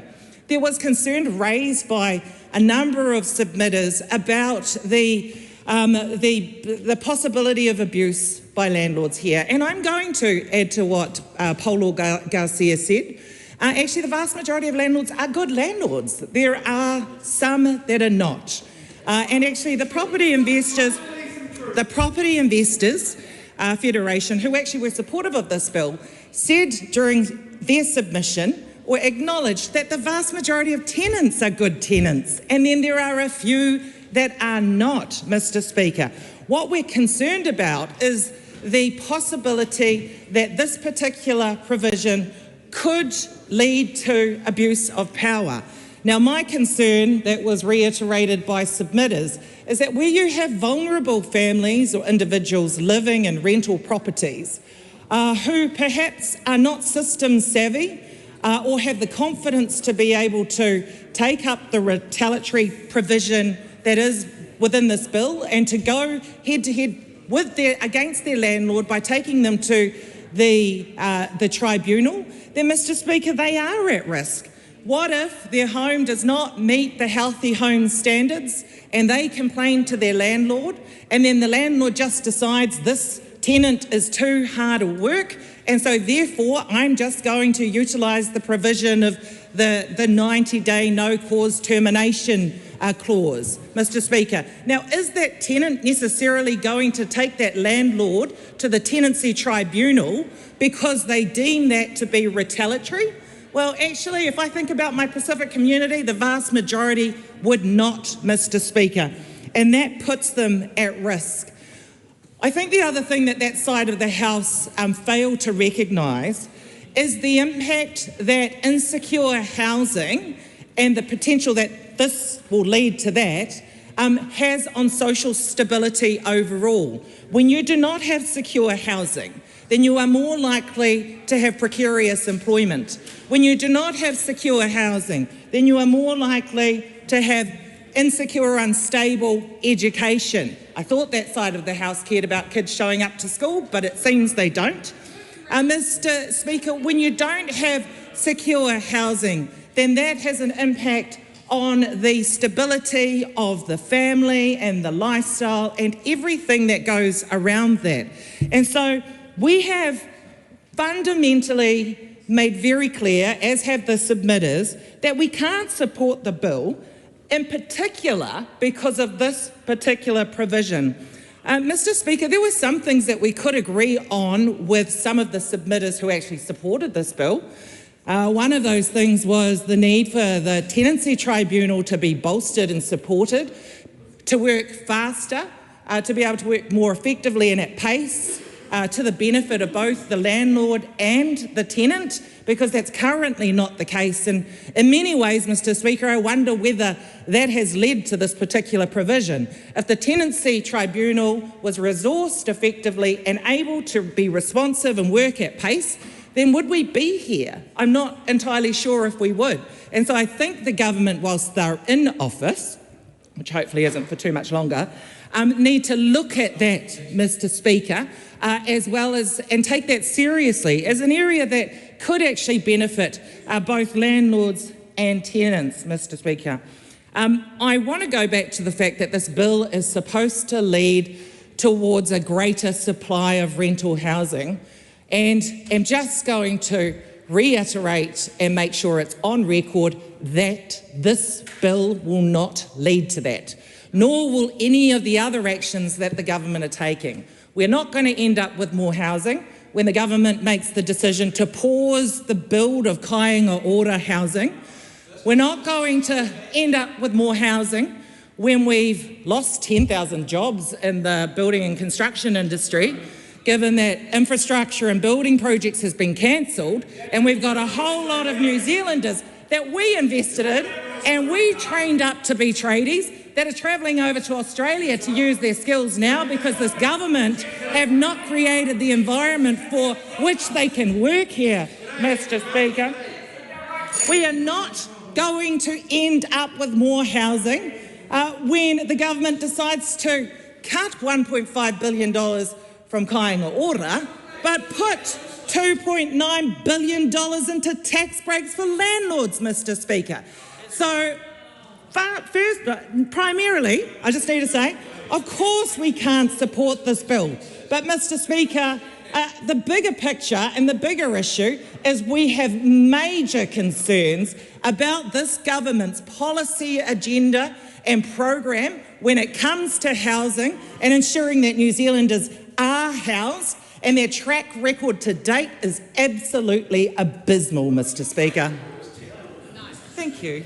Just for the awareness of the House around the point of order raised by the Honourable Mark Patterson, if I could bring members' attentions to Speakers Ruling 55/4 and 55/5, if that continues to. I will be listening carefully, but if there are other concerns that are raised in that nature, I would ask members to reflect on those two Speakers' rulings before taking a point of order. Thank you, Mr. Speaker. Well, Mr. Speaker, thank you for that ruling. And we just have to ask ourselves, Why are they throwing the dirt over this side of the house, given their track record? That's right. What was their track record? Let me remind you, Mr. Speaker, that their track record was $180 rent increases across the country during the last term of the Labor government. $180 rent increases per week. That's how much rents went up. How much did interest rates go up? How much did interest rates go up? I think they went from somewhere like 2.5% to about 7%. And I think they kept going up. The OCR went up about 12 times. Bang, bang, bang. And they have the temerity, Mr. Speaker, to turn up and lecture us about them supposedly being the champion of tenants, when tenants had to endure some of the steepest rent increases in the history of this country under their tenure. And Mr. Speaker, interest rates and the impact that had on homeowners as well. We've heard today that they've tried to say there's a fallacy that the National Party and ACT and New Zealand First are trying to perpetuate, that we're a country of mum and dad landlords. You know, that's a made up kind of National Party marketing strategy, I think someone said. Well, guess what?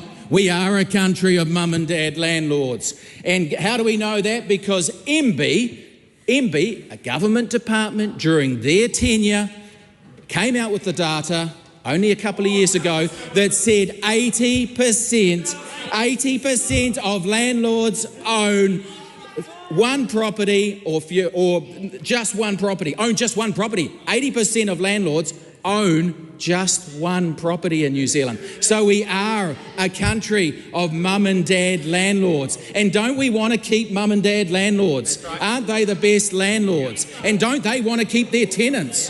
Don't they want to keep their tenants? And so this is about encouraging the mum and dad landlords, the nana and pops, to stay in the market, Don't keep your money in the bank.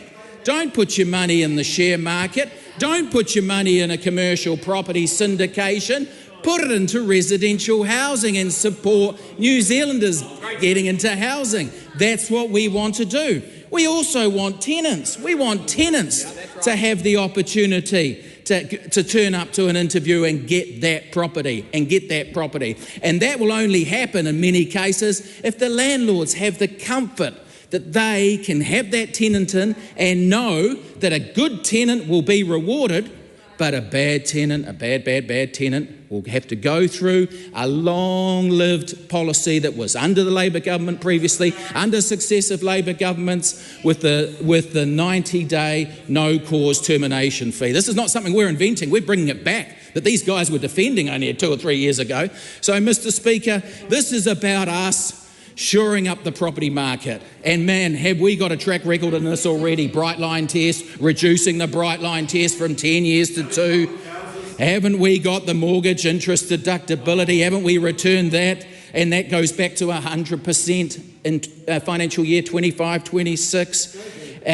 Fast tracking. How many houses are we building in the fast tracking schedule? 55,000 was it? 55,000 on the schedule. 55. Interest rates falling. And what will happen on the 27th of November? What will happen on the 27th? We don't know. But we know it's heading in the right direction. And the introduction of pet bonds, Mr. Speaker. This is a great day for renters. This is a government that is pro-tenant, pro-renters. This is a government that's giving renters that might not have had a chance because their landlords were a bit scared to take them on, the chance to get into that first rental property, that second rental property. This is keeping the nana and pops, the mum and dads in the market. They're our best landlords, and this will attract others to put their capital into the residential property scene. And instead of in the bank, instead of in property syndications, and instead of the share market. So Mr. Speaker, this is a great day. This is a great day for the property sector. This is a great day for the tenant. This is a great day for small business. And this is a great day for this government. I commend the bill. Thank you, Mr. Chair. Housing security is under threat when National is in government. New Zealand's 1.7 million renters are the losers out of this bill.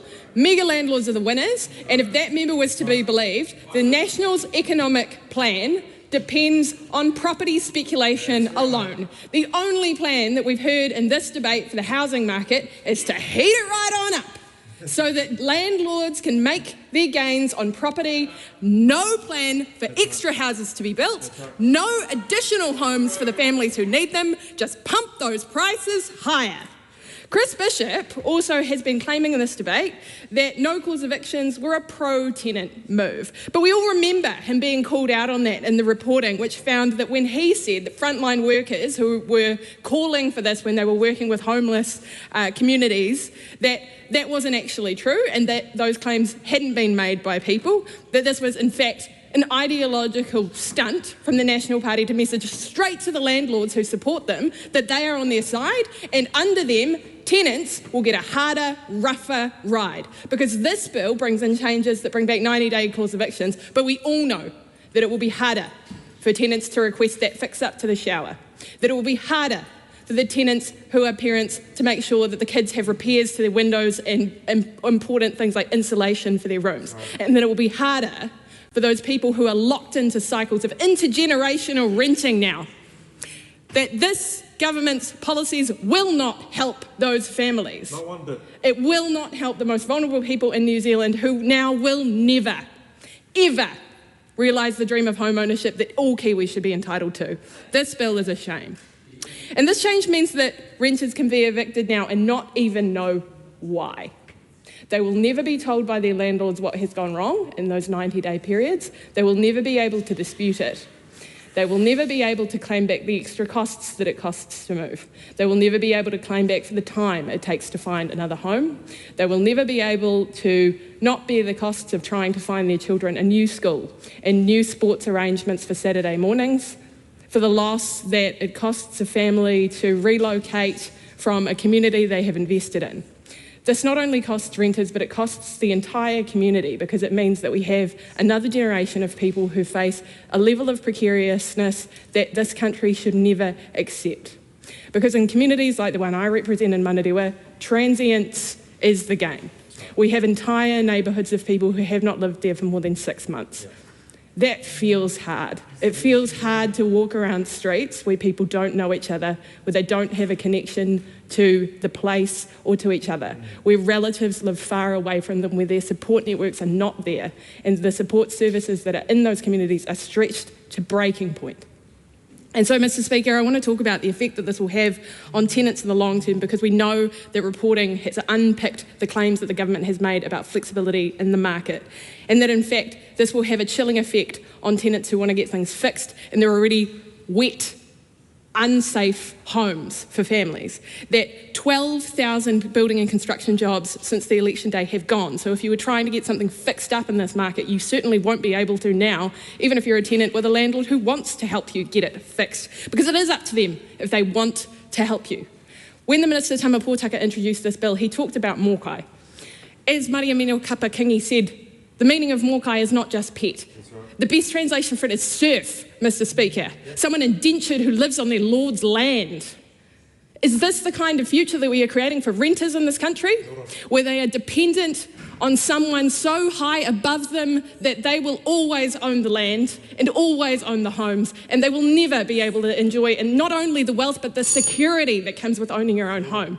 That we are telling parents that they are going to be locked out of home ownership and will never, ever be able to have the kind of security that we wanted for them a generation ago. And I say we because both major parties in this House, until now, have been committed to Kiwis getting into their own homes. But we heard from that member who has just resumed his seat that he is for the party of mum and dad landlords. Now that's the rhetoric. It's not about home ownership in this country anymore, and it couldn't be clearer with this bill. National will prioritise the rights of landlords over renters and over ordinary homeowners, Mr. Speaker. I cannot commend this bill to the House. Mr. Speaker. Thank you, Mr. Speaker. It's a pleasure to take a call in this debate and actually correct some of the fallacies that we've been hearing from the other side of the House, because we've heard crocodile tears across the board. And I understand that it's hard when you've been in government and you're seeing your policies being repealed, you'd put policies in place that you thought were the best solution.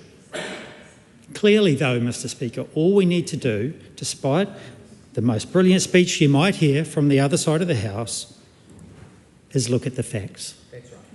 And the facts quite clearly show us that while the Labor Party was in government, the average rental increase per week was $170 over that period.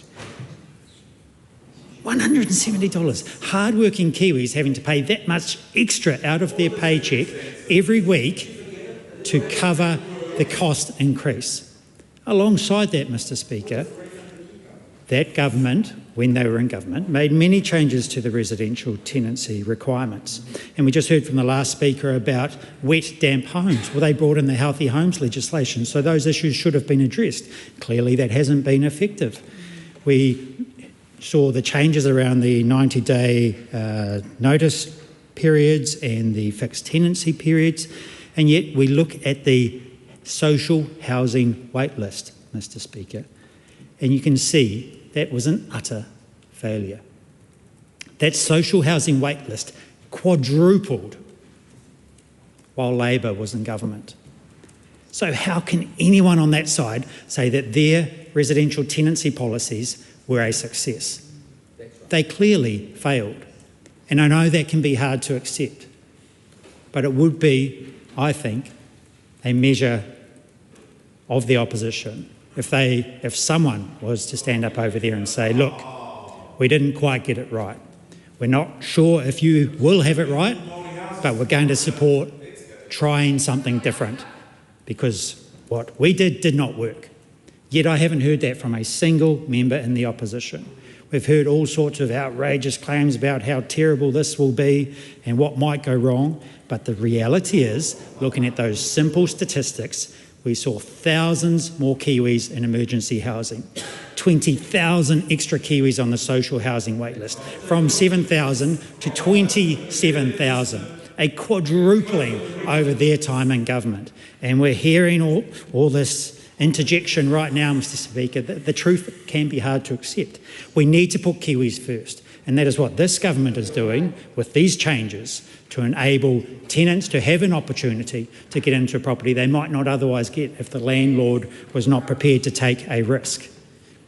We see landlords now that will come back into the market that will be prepared to put their asset up for rent, an asset that they have worked hard their whole life to earn, to finally buy a rental property, to try and get a bit of extra investment and put that back into the market now with these changes. So, Mr. Speaker, despite all the rhetoric from the other side, their attempts simply failed.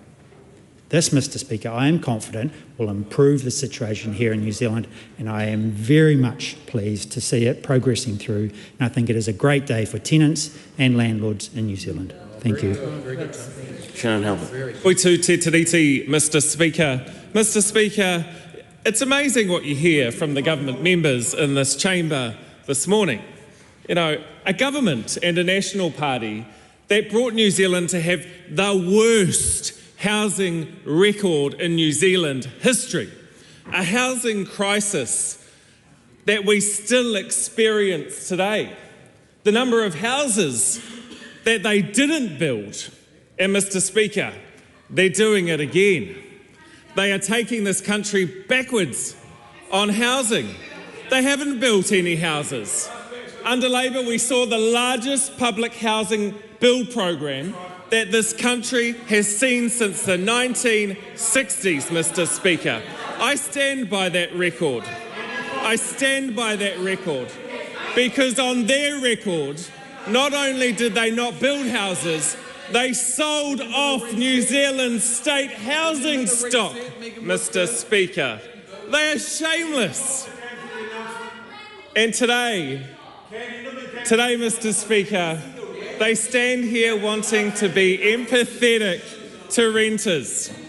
They want to be empathetic to renters. The truth, Mr. Speaker, is that all the National Party and this government cares about is giving landlords a $2.9 billion tax break, looking after their mates and looking after Philip Morris. Mr. Speaker, let's get real. Let's look at the housing program in Auckland. Let's look at what Minister Pōtaka has done. And I look across to government members from Auckland, and I look at the Massey program housing build that's been put on hold. Why is that not being built anymore? I look at Takanini, those number of houses in the dozens, my friend, that has been stopped. That is on your watch. That is on your government's watch. What about the houses that aren't being built anymore in Mount Roskill? They're not all built. Mr. Speaker, 52 projects, 1,727 units have been put under assessment under this government. 1,727 houses in Tāmaki Makaurau, Auckland. I raise this, Mr. Speaker, because when we talk about this particular piece of legislation today, I just wonder what the heck National's housing plan is. Because all this is going to do is boot tenants out the door without any explanation. It's going to increase the number of homelessness that we experience in our largest city in this country that we're already struggling with. What we need to do, Mr. Speaker, is build more homes. And the thing is, Mr. Speaker, the member across the way talked about how many houses that Fast Track will build. Well, 0 at the moment. And they've stopped 1,700 in Auckland alone. How does that make sense? How does that make sense? Because the reality is, under this government, they're just looking after landlords. They actually don't care about tenants. They don't care about tenants. You know, it's very clear under this government.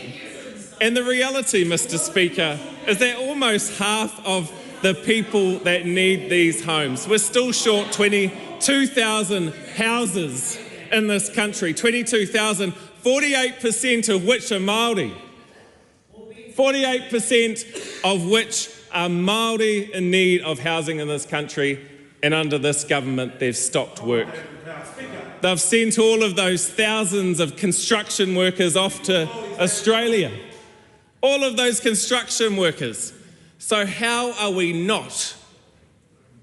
going to build houses in this country? And this particular piece of legislation just makes it worse. It just takes us backwards on getting to where we need, which is building more houses, putting more people in warm, dry homes, Mr. Speaker. This is an absolute shocker, and I do not support this bill. Thanks, Mr. Speaker. Look, it is a pleasure, actually, to stand in support in the second reading of the Residential Tenancies Amendment Bill. And there's a couple of reasons in particular why it's a pleasure for me today, Mr. Speaker, even though I don't have the pleasure of being on the select committee that listens to this bill. And the reason is this. I'm not going to talk about pets. We've heard about it a lot, and I'm one of the people that don't have a pet and don't really... Yes, we won't get into that. But what I am going to talk about is this, Mr. Speaker. I'm going to talk about what Labor and the opposition members are saying. The reason why they can't support this bill, despite of the really good points that this bill is raising, is because of the 90-day no-clause notice. Now, I want to ask the House, Mr. Speaker, what's wrong with having a balance?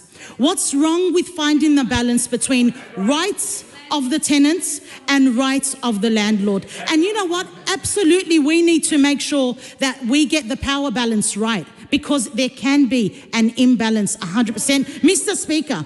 But if we think about 90 days notice, let's just say April 7th, I'm a landlord and I say to someone, you've got 90 days notice, Mr. Speaker. April 7th, May 8th, 7th, May, so April, May, June, July. That's 90 days, Mr. Speaker, from April the 7th to July the 7th. We're not saying you've got 2 weeks. We're not saying you've got 1 day. There is a balance we're trying to strike here, Mr. Speaker, but there's something that the opposition members have failed to delve deeply into, and this is the sadness of it all. what we're doing with respect to family violence?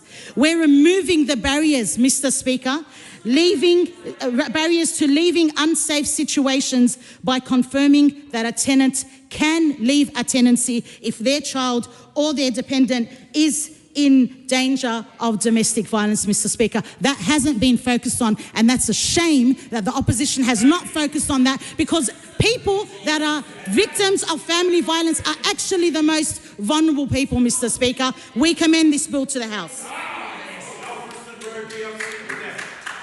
The question is that the amendments recommended by the Social Services and Community Committee by majority be agreed to. Those of that opinion will say aye. Aye. To the contrary, no.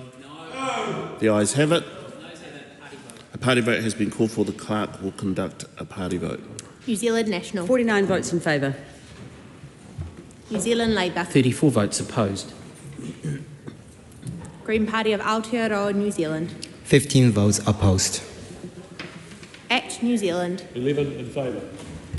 New Zealand First. 8 votes in favour. Te Pāti Māori. 6 opposed.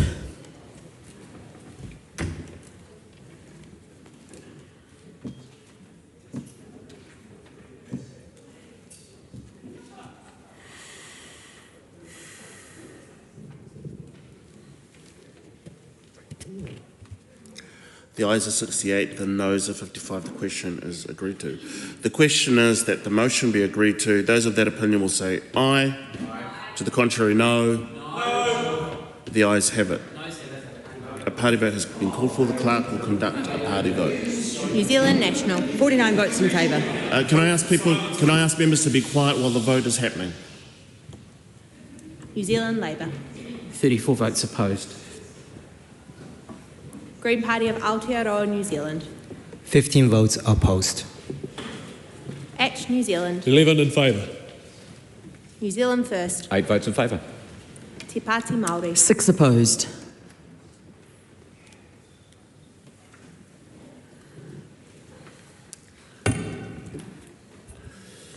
The ayes are 68, the noes are 55. The motion is agreed to.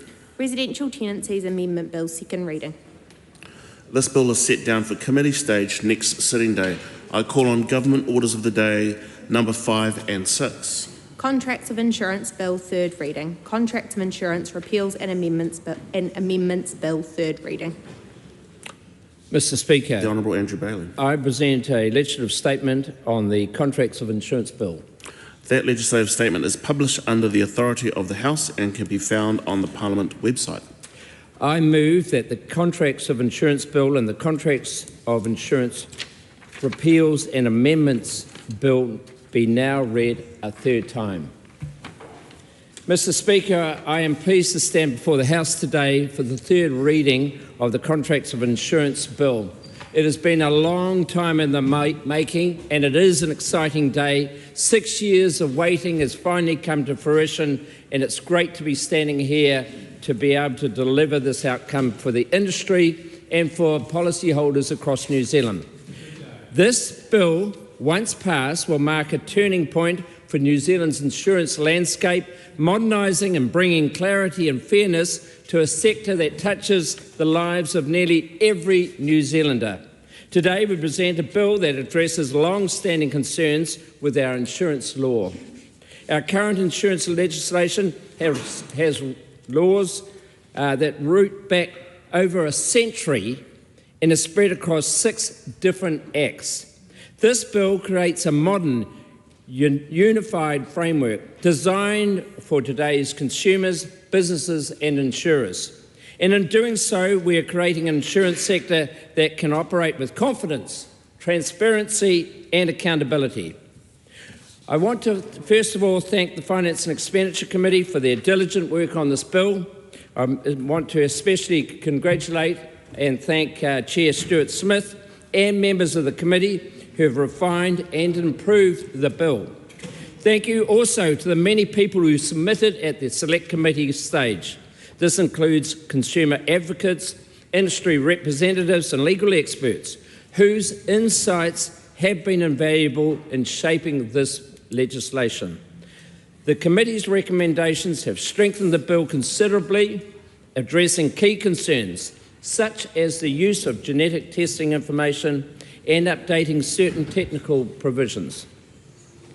Mr. Speaker, one of the key or most significant changes the bill makes relates to disclosure duties. Under existing law, consumers must disclose any information that might influence a, quote, prudent insurer, unquote, an ill-defined standard that has led to unintended and often harsh outcomes. The bill now introduces a new standard requiring consumers simply to take reasonable care not to misrepresent information.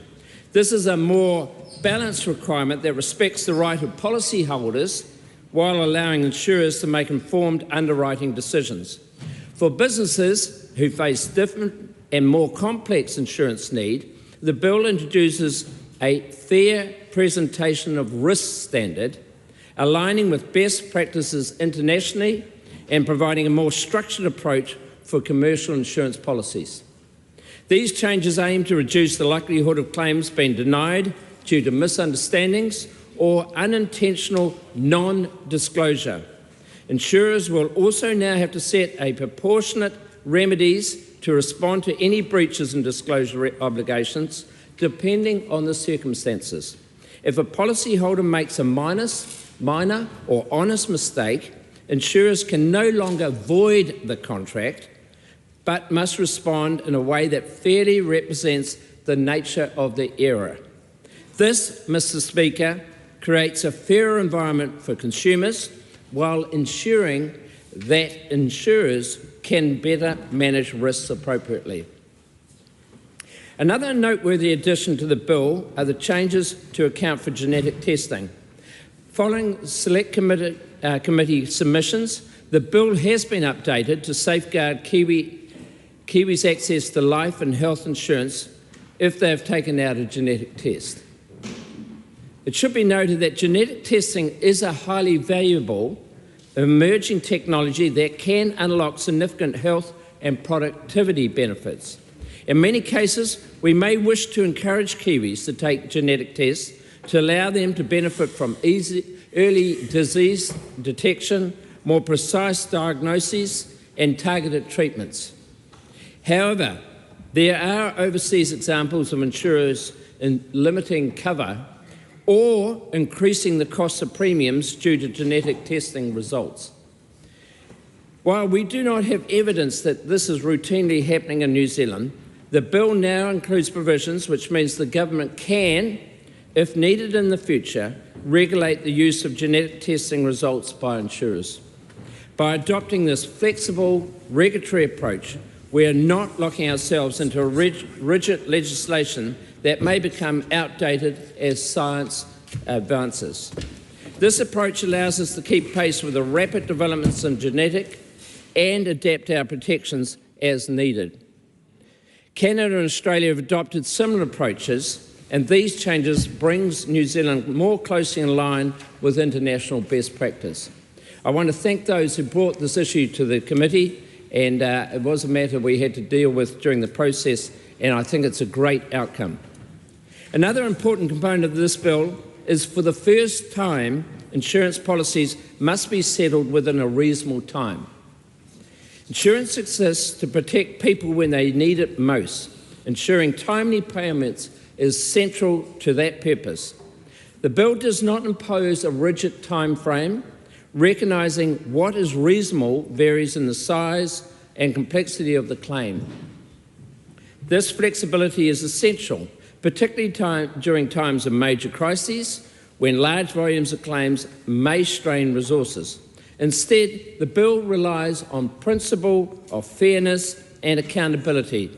And Mr. Speaker, I'd say to many people who might be listening, courts have the ability to decide what is fair in the circumstances. Like other changes, this move brings New Zealand in line with our international partners. Transparency is a guiding principle of this bill, Mr. Speaker. Insurance policies are often technical and difficult for consumers to navigate. Unlike many jurisdictions, New Zealand has not had specified legal requirements about the presentation of policy by insurance companies, but this bill amends that. Insurers will now be required to write and present contracts in plain terms. This is about empowering consumers, providing them with the tools to understand, compare and select policies that best meet their needs. Creating a fair and stable insurance market means balancing consumer protections with the practical needs of insurers. While the bill includes strong consumer protections, it has also acknowledged the importance of stability for insurers. For example, broad exclusions for insurance contracts under the Fair Trading Act, unfair contract terms regime remain in place. This decision is about protecting the ability of insurers to price their risks accurately, avoiding the potential for premium increases that could limit access to coverage for consumers. In conclusion, Mr. Speaker, the Contracts of Insurance Bill represents a landmark moment for New Zealand's insurance law. It reflects 6 long years of consultation, numerous reviews, and the input of numerous stakeholders. This bill is a testament to this government's commitment to modernising our laws and creating a fair, transparent and robust insurance market. I look forward to seeing the positive impact of this bill as it will have on everyone, and particularly New Zealand, as they go and get new policies.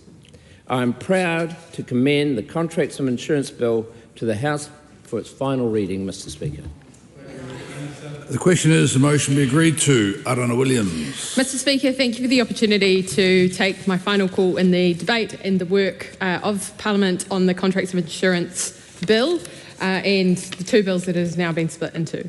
I want to begin my contribution by acknowledging the work of this minister and also the previous Labour ministers who have worked for a long time on a very complex piece of law that, as the minister says, stretches back many, many decades in New Zealand's legal history, and this is the first time that it will be consolidated in this way. And for that, we can all celebrate, because Parliament should be interested in the clarification of this law so it is clear and also consistent for the consumers who rely on Parliament to set the tone in a law governed generally by contracts between contracting parties with very different amounts of power in the negotiation between what the contractual terms will be. So that is a good thing, Mr. Speaker. But what we cannot accept here is 2 changes in particular which would remove key advances for consumers from the time where this was presented in more general terms to Cabinet to now when the Select Committee has given it a thorough going over and essentially poked holes in a net of protections which were designed to help the little guy in the situation where different groups of insurance consumers around New Zealand were getting different deals from their insurers about the same kinds of issues, whether that's their home insurance, their car insurance, their life insurance. And so, Mr. Speaker, it's right to put on record that those 2 things that we cannot accept really come down to timing and delay and the provisions around when insurers are required to pay out to consumers in their arrangements. And those will be a small group of people. Not very often. Not every year New Zealand will have the kinds of big disaster events which create huge delay for consumers. And there won't be thousands and thousands of people affected by that in those events, but there will be some people who are affected very, very deeply. And this is a change which has been made since Cabinet considered it, which will significantly impact their rights to be able to receive payouts for their insurance and to have their claims advanced in a timely way. And it will essentially go back to the position that it was prior to when this bill was being drafted, where it's all down to the insurers and it's down to the goodwill of those providers to pay out quickly. And we know in New Zealand's small market that that does not happen all the time. The second issue is the change, and the Minister quite rightly points out that a positive change overall is that now this law consolidates the market practice currently. So what insurers do now generally in the New Zealand market is that they won't void an entire claim because of a mistake. And that's a great position for the law to be in. It's really important that we acknowledge that insurance contracts are contracts of the utmost good faith, and that has always required insurers to approach things with fair-mindedness, and that will often mean that someone who has made a mistake without knowledge and intent of the nature of the mistake that they're making, that their entire claim won't be voided and therefore not be paid out. That's a really important point of established law already.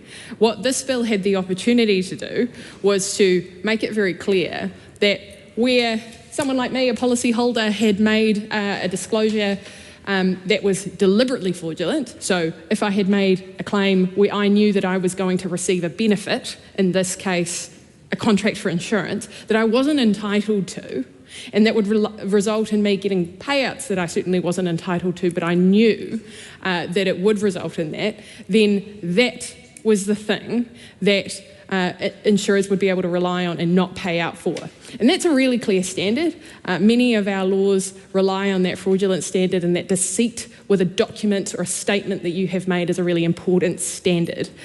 Now we've gone back to what is quite unclear in the law. It's dishonesty standard. And whose dishonesty, objective, subjective dishonesty, this was all part of a pretty extensive committee stage where we didn't advance what was intended here by Parliament, and it is a shame because it leaves what is otherwise a really useful piece of law to consolidate the position in New Zealand now back at square one, where a lot of the power is in the insurer's hands to litigate these issues, and we're back to a position where the consumer doesn't have the protection that they could have and should have had. With the risk, Mr. Speaker, of also overstressing the importance of the genetic testing changes here, because this is a real once-in-a-lifetime opportunity to consolidate insurance law generally, and genetic testing is the issue now, but we do not know how it will develop over time, and we do not know whether we will need extra legislation to deal with problems that arise in 10, 20 years. I would like to put on record Labor's very, very tentative support at the committee stage for regulations which were not permissive. They required the Minister to think very carefully and use a set of criteria if he were to introduce regulations which would permit the use of genetic testing information, because we agree that this is an important emerging technology. We want New Zealanders to be able to use it, and we do not want them to be discouraged because their insurers would have access to that information and might deny them cover. It's also thinking about the rights of vulnerable patients in this area. It's communities of patients who will be affected by this, not just individuals, but there are certain diseases, certain genetic conditions which will have the effect of not being able to get insurance at all in some jurisdictions, and for that we want to be very careful about the way that information is used. Since the committee's deliberations, Australia has announced its intention to effectively ban the use of genetic testing by insurers and consider that after a 5-year period. We think that's materially relevant to the decision of the Minister here. I asked him at the committee stage whether he would consider taking out what the committee had recommended. Because of that, he said no.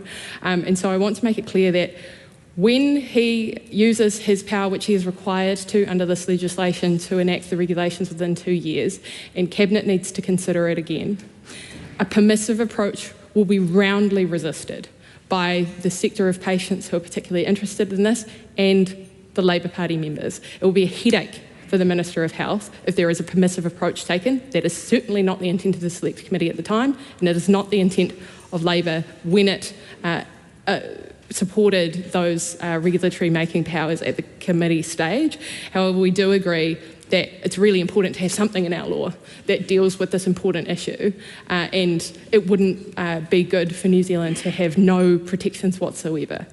So in conclusion, Mr. Speaker, this is a useful way to advance New Zealand's law and consolidating it here in legislation. But it is a missed opportunity to protect the consumers that it was all framed around when Labor began work on this, and has been framed as in the Minister's comments publicly and in the media. And so because he has continuously said to this House and to media that the bill is about empowering consumers, then the law should be read in that way.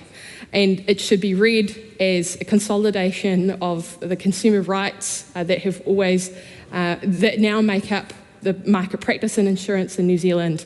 And consumers should be able to hear the Minister's comments when he says that this is about protecting their interests, and have some confidence that this bill advances that. We do not support it. Ultimately, Mr. Speaker, we will not be voting for it because we think it's a missed opportunity to have fleshed out and developed those protections for consumers that New Zealanders really need, especially in our small insurance market. And we think the process which this bill has gone through has fallen short and has not meant that consumers have had the opportunity to be able to advocate for the changes they need in the face of very organised submissions from the insurance industry. So for that reason, we'll be voting against it. Dr. Lawrence Zunan. Thank you, Mr. Speaker. I rise to speak on now what is two-part, the Contracts and Insurance Bill, as well as the Contracts of Insurance Repeals and Amendment Bill. Like the previous speaker, the Green Party would have supported this bill should our amendments be accepted by the Minister, but unfortunately our amendments were not accepted by the Minister, so we will not be supporting this bill. However, I will speak on some of that later.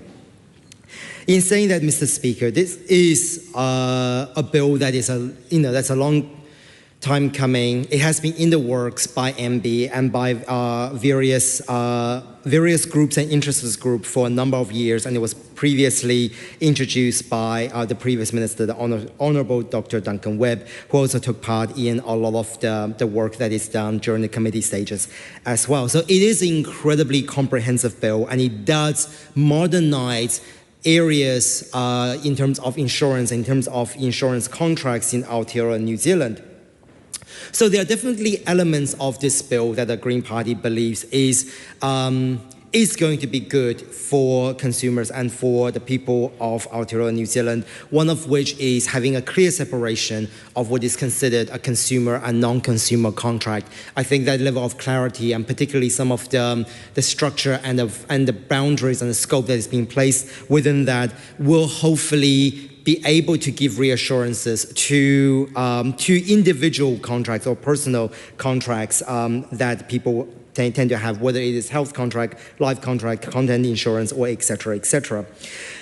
Other than that, there are also other things that I've considered to be an improvement, and I think one of the areas that I want to mention is around the proportional remedies, which is outlined in Schedule 2, Section 5. And I think in this particular case, not having a contract being void, should there be an error or should there be something that was not declared previously, would also mean that it is more, it provides more reassurance, and it's going to be better for the consumers in terms of that proportionality. However, Mr. Speaker, there are a number of areas that the Green Party feels is lacking in this particular bill, and one of them is laid out in Section 14 of Part 2, and this is something that we have discussed quite a bit during the committee stage, but then could not come to an agreement. And I think both the Green Party as well as the Labour Party has put in amendments around the discussion of fraudulently versus dishonestly. In our opinion, that having the original draft of this bill specifying fraudulently and then being sort of in some ways watered down to dishonestly does not provide the level of confidence from a consumer contract perspective that allows people to be able to make those kind of claims, or not having insurance companies find ways to wither out of certain contractual agreement. And as we can see, that there are definitely a level of power imbalance between particularly consumer-based insurance contract and also insurance companies.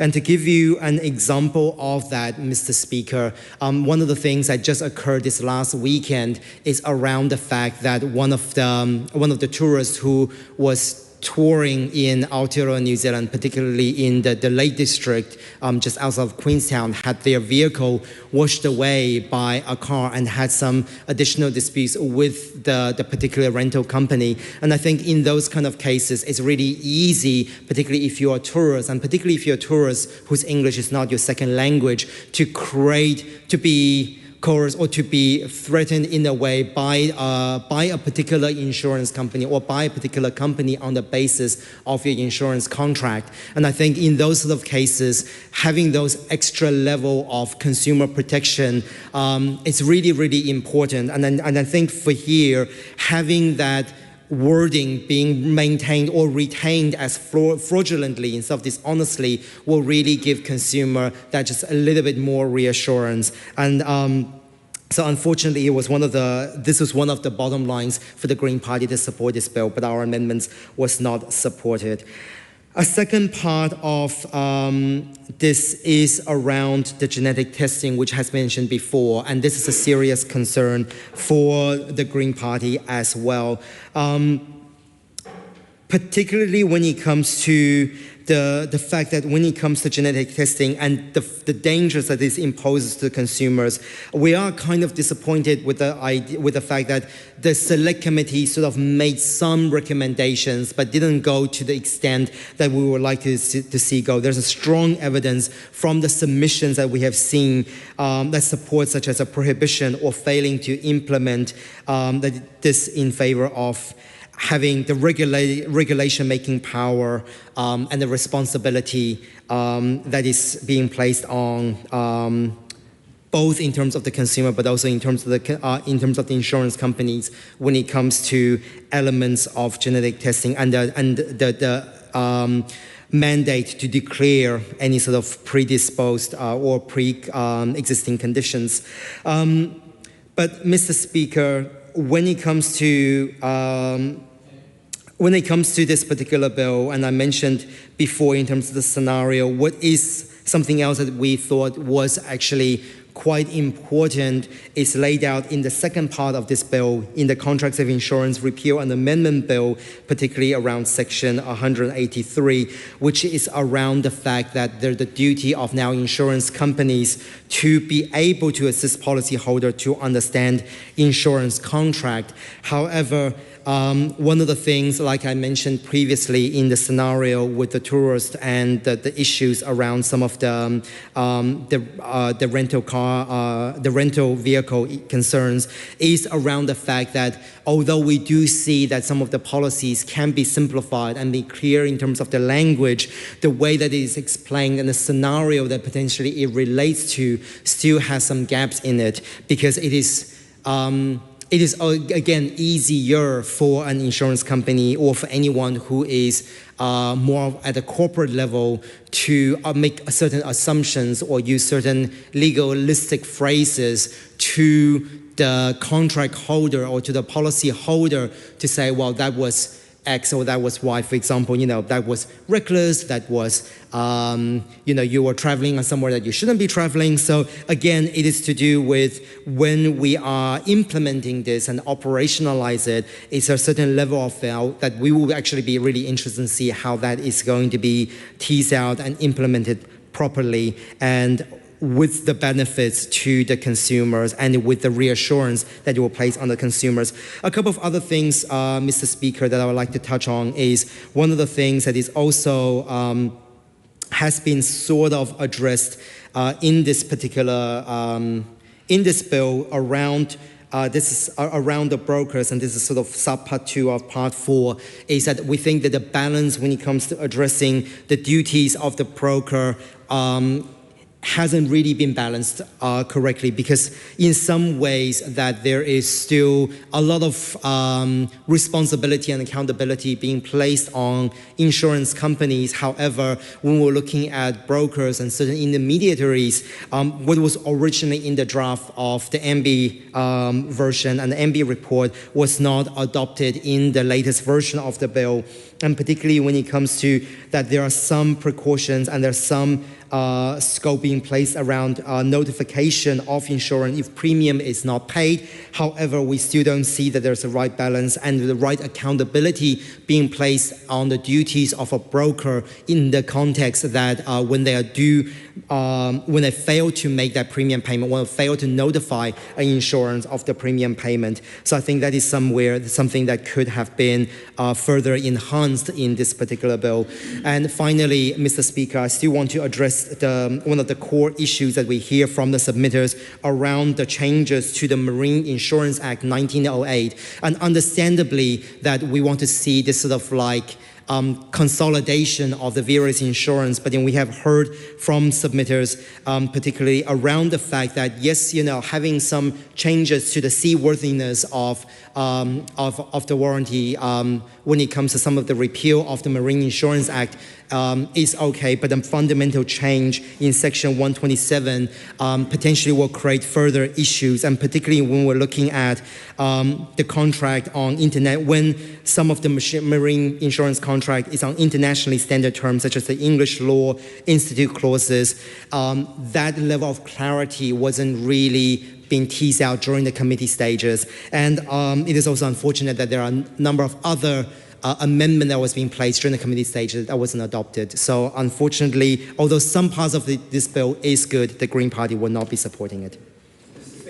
Todd Stevenson. Thank you, Mr. Speaker. I rise on behalf of ACT to speak in support of the Contracts of Insurance Bill and its related bill, the Contracts of Insurance Repeal and Amendments Bill. This is an exciting day, I think, for New Zealanders interested in insurance and actually involved in the insurance sector. How has already been outlined by some previous speakers, this has been 6 years in development, 6 long years in development. And I do want to pay tribute to the current Minister, the Honourable Andrew Bailey, and also to Dr. Duncan Webb, who also has played a role in getting this to us today. This bill is about modernising and making it more simple, the insurance settings in New Zealand, and making sure we are in line with countries around the world that we do compare ourselves with, the UK, Canada and Australia. It is about making policyholders understand in simpler language what their responsibilities are and also what the responsibilities of insurers are. And insurance is very important in our society, and whether that's home and contents insurance, life insurance, all kinds of insurance, we want to make sure that that is easily understood, well understood, and we have a set of laws that are modern, fit for purpose, and can actually serve New Zealanders well. So that's what we're doing with this bill, and it's very exciting to have it in its third reading, and hopefully we'll pass the House and we can have it in place to really be serving the needs of New Zealanders going forward. As has already been outlined this morning, it does set to put in place some new duties both on insurers and those companies providing insurance, so the insured and the insurers. And it does also put in place some new provisions which I'm going to talk about in a minute, which are actually dealing with a new type of technology or a new issue that did come up during the select committee process. And so overall, we think this is a very worthwhile bill to support. As I said, it is going to modernise the settings under which insurance operates in New Zealand. As has already been outlined a little bit, one of the areas I was obviously particularly interested in is around genetic testing. And so prior to coming to this place, Mr. Speaker, I actually did work in the healthcare sector and have learned quite a lot about genetic testing and genomics and the exciting potential it brings. And so obviously, has already been talked about, subpart 4A of the Contracts of Insurance Bill does deal with this ability actually for the Minister to make some regulations actually dealing with excluding genetic tests from insurance. And why is that important? Well, I was actually lucky enough to be engaged with the stakeholders that brought these issues to the Select Committee. Again, it's been an area of interest for me for some time, and I was well engaged with them. And I actually encouraged them to put this issue before the Select Committee because it is a really interesting emerging issue, and it is really where science and insurance cross over. And so by putting in this provision, we've actually future-proofed New Zealand's law. And as the Speaker from Labour said, Australia had been going through a debate about what they would do on this. And actually we are in advance. If we pass this law shortly, we will actually have some legislation in place that can actually do what they have only announced they're going to do. So again, I think the way the Select Committee dealt with this issue, and I know the Minister was very willing to engage on it, and the solution we've come up with, I think, is the right way, because it's going to allow some flexibility to deal with this issue, which is very important. And I know that the stakeholders interested in genetic testing and genomics are going to be engaging again with the Minister and the Government on this issue once this bill passes. So I'm going to leave my contribution there just to say, you know, this is important for the insurance sector, so whether that's those providing insurance or seeking insurance, and this is a very worthy bill which modernises our approach, so we commend it to the House. Just before I call the next speaker, I'd note the ACT members are both wearing their badges.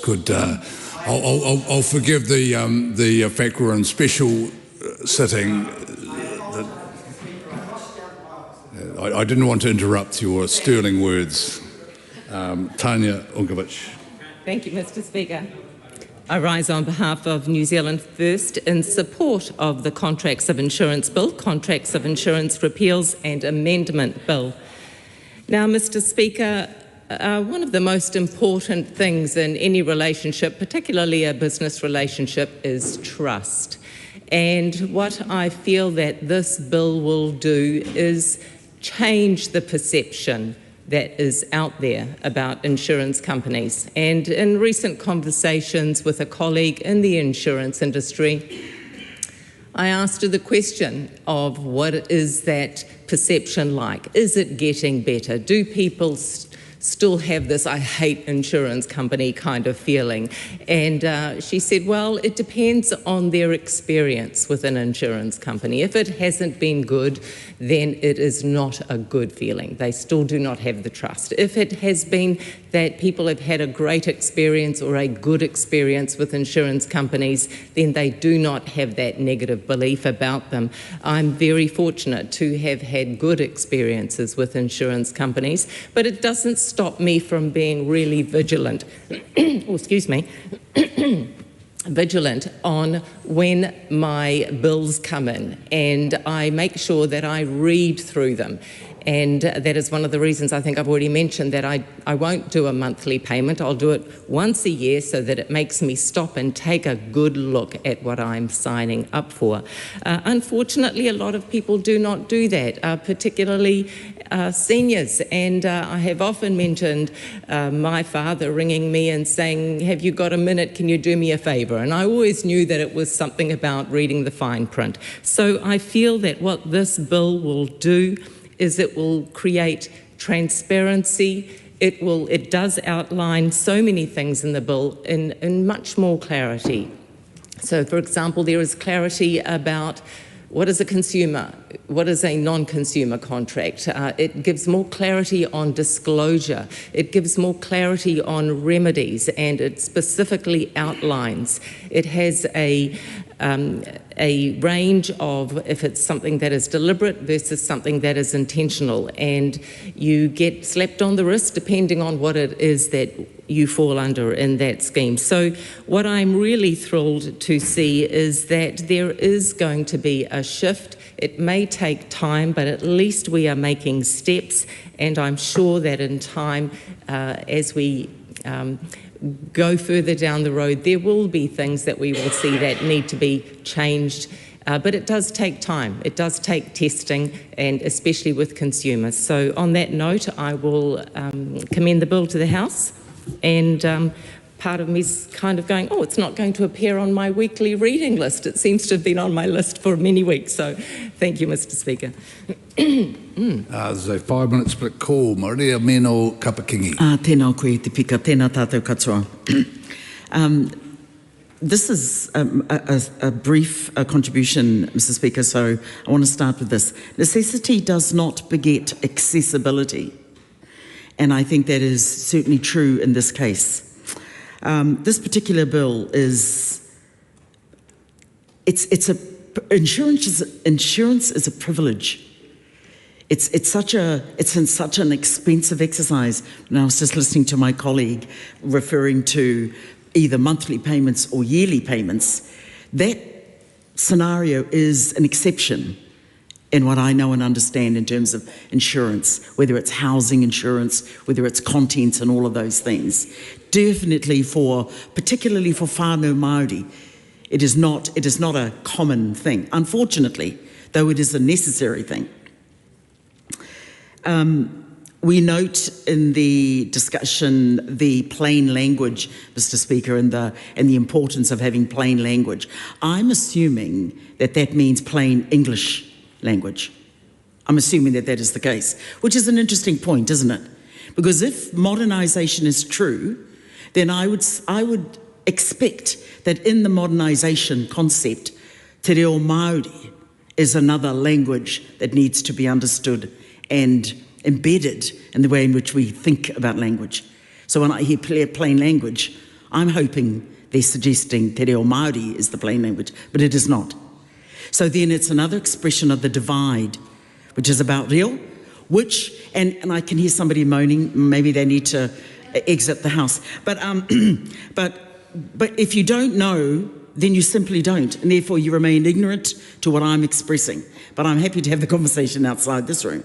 But what I wanna make the point that in this regard, if modernisation is true and the kohanga reo and the kora kaupapa mokopuna that are coming through, they would say to you, if you were to understand te reo Māori, that modernisation and te reo Māori is a real thing. So let's really be real about modernisation.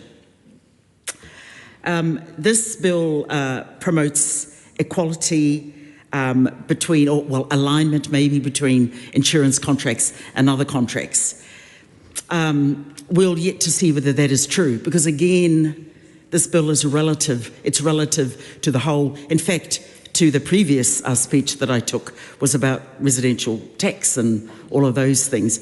That was a big bill. This is, it's not transformative, not in this instance, and it doesn't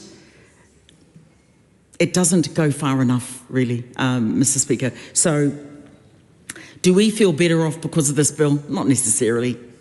Not necessarily. So we don't support it, despite the ideas or the ideology the opposite of the House carries. It's simply that they just do not know and understand our reality. Nō reira irungi tēnā tātou e te pika. Ricardo Menendez-March. Thank you, Mr. Speaker. Taking a second call on the Contracts of Insurance Bill and the Contracts of Insurance Repeal and Amendments Bill. I want to begin by acknowledging my colleague Lawrence Yunnan, who has spoken for us in the third slot and I think has outlined the nuances in which we're traversing this debate. I also want to acknowledge former Minister, the Honourable Duncan Webb, who started the work on this bill last term.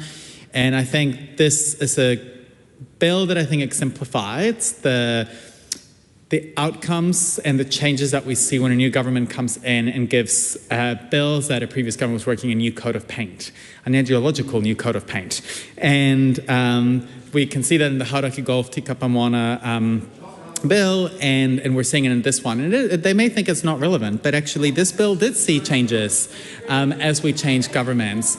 And we think that some of the changes actually tilt the balance beyond just modernising our insurance laws and protecting consumers to actually undermining consumer rights.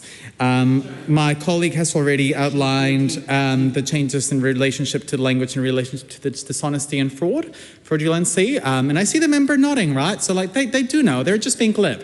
Very much in brand for them. And I think submitters were quite outspoken about the challenges that actually changing that language creates. Other members have spoken about how dishonesty is quite a catch-all phrase that seeks to undermine, the rest of the language around, for example, taking reasonable care in terms of responsibility for policyholders. This will actually undermine consumers, and I want to put it into context as well that, while there may be many types of insurance that one can access, as we see more extreme weather events, more and more families actually will be in contact with insurance companies and will have to make claims and will have to navigate actually really complex situations, often in situations of distress. And so I think, when people are in distress and they're having to provide information, I think this is why, for example, this change of language would have better protected people, because it allows, I guess, a more nuanced way of operating where, if somebody provides information that is wrong and it wasn't with fraudulent intents, but they may have been facing distress, the previous language would have been far better when it comes to supporting consumers. Other members have talked about the genetic testing provisions and the many advocates who were calling for a prohibitionist lens as opposed to a regulatory framework for it. I think it's worth noting that the Albanese government recently moved to create a total ban on the use of adverse genetic testing results in life insurance. And I do, if you allow me, Mr. Speaker, I know we try to avoid straight up reading, but because I'm going to quote from a press release, I am just going to read a couple of the lines and the arguments for it. So they were really clear that genetic testing can be a life-saving step for members of the community. The valuable technology supports medical practitioners to prevent, diagnose, treat, and monitor a range of heritable conditions, cancer predisposition syndromes, and cancers. No Australian should be discouraged from undertaking testing out of fear it may impact their ability to get life insurance. I think that sentiment actually should apply here. And for all the assurances we've been getting from, for example, the ACT Party in the previous contribution, actually there is no guarantee that a regulatory framework will actually end up tilting the rights on the side of consumer, because actually part of regulatory frameworks is that ultimately a government of the day can easily change them around if the entities in charge of supporting those regulatory frameworks are not adequately supported to ensure that there's adequate consultation. We can end up with pretty perverse consequences, and actually people and individuals with resources actually can then lobby to get the outcomes they want. And so I want to note as well, when it comes to genetic testing and the changes in Australia, even the companies were in favour of a prohibitionist approach. And I think this should serve as a reminder that actually we can move to legislate on the side of consumers. And yes, the big companies can follow in line when politicians are brave enough to actually not allow things like genetic testing to potentially be used to undermine people who may have a family history of health conditions, who may be wanting to access the technology for life-saving purposes. My colleague has touched on other nuances in this bill, and with that, I just want to say we won't be supporting this bill further. Catherine Wedd.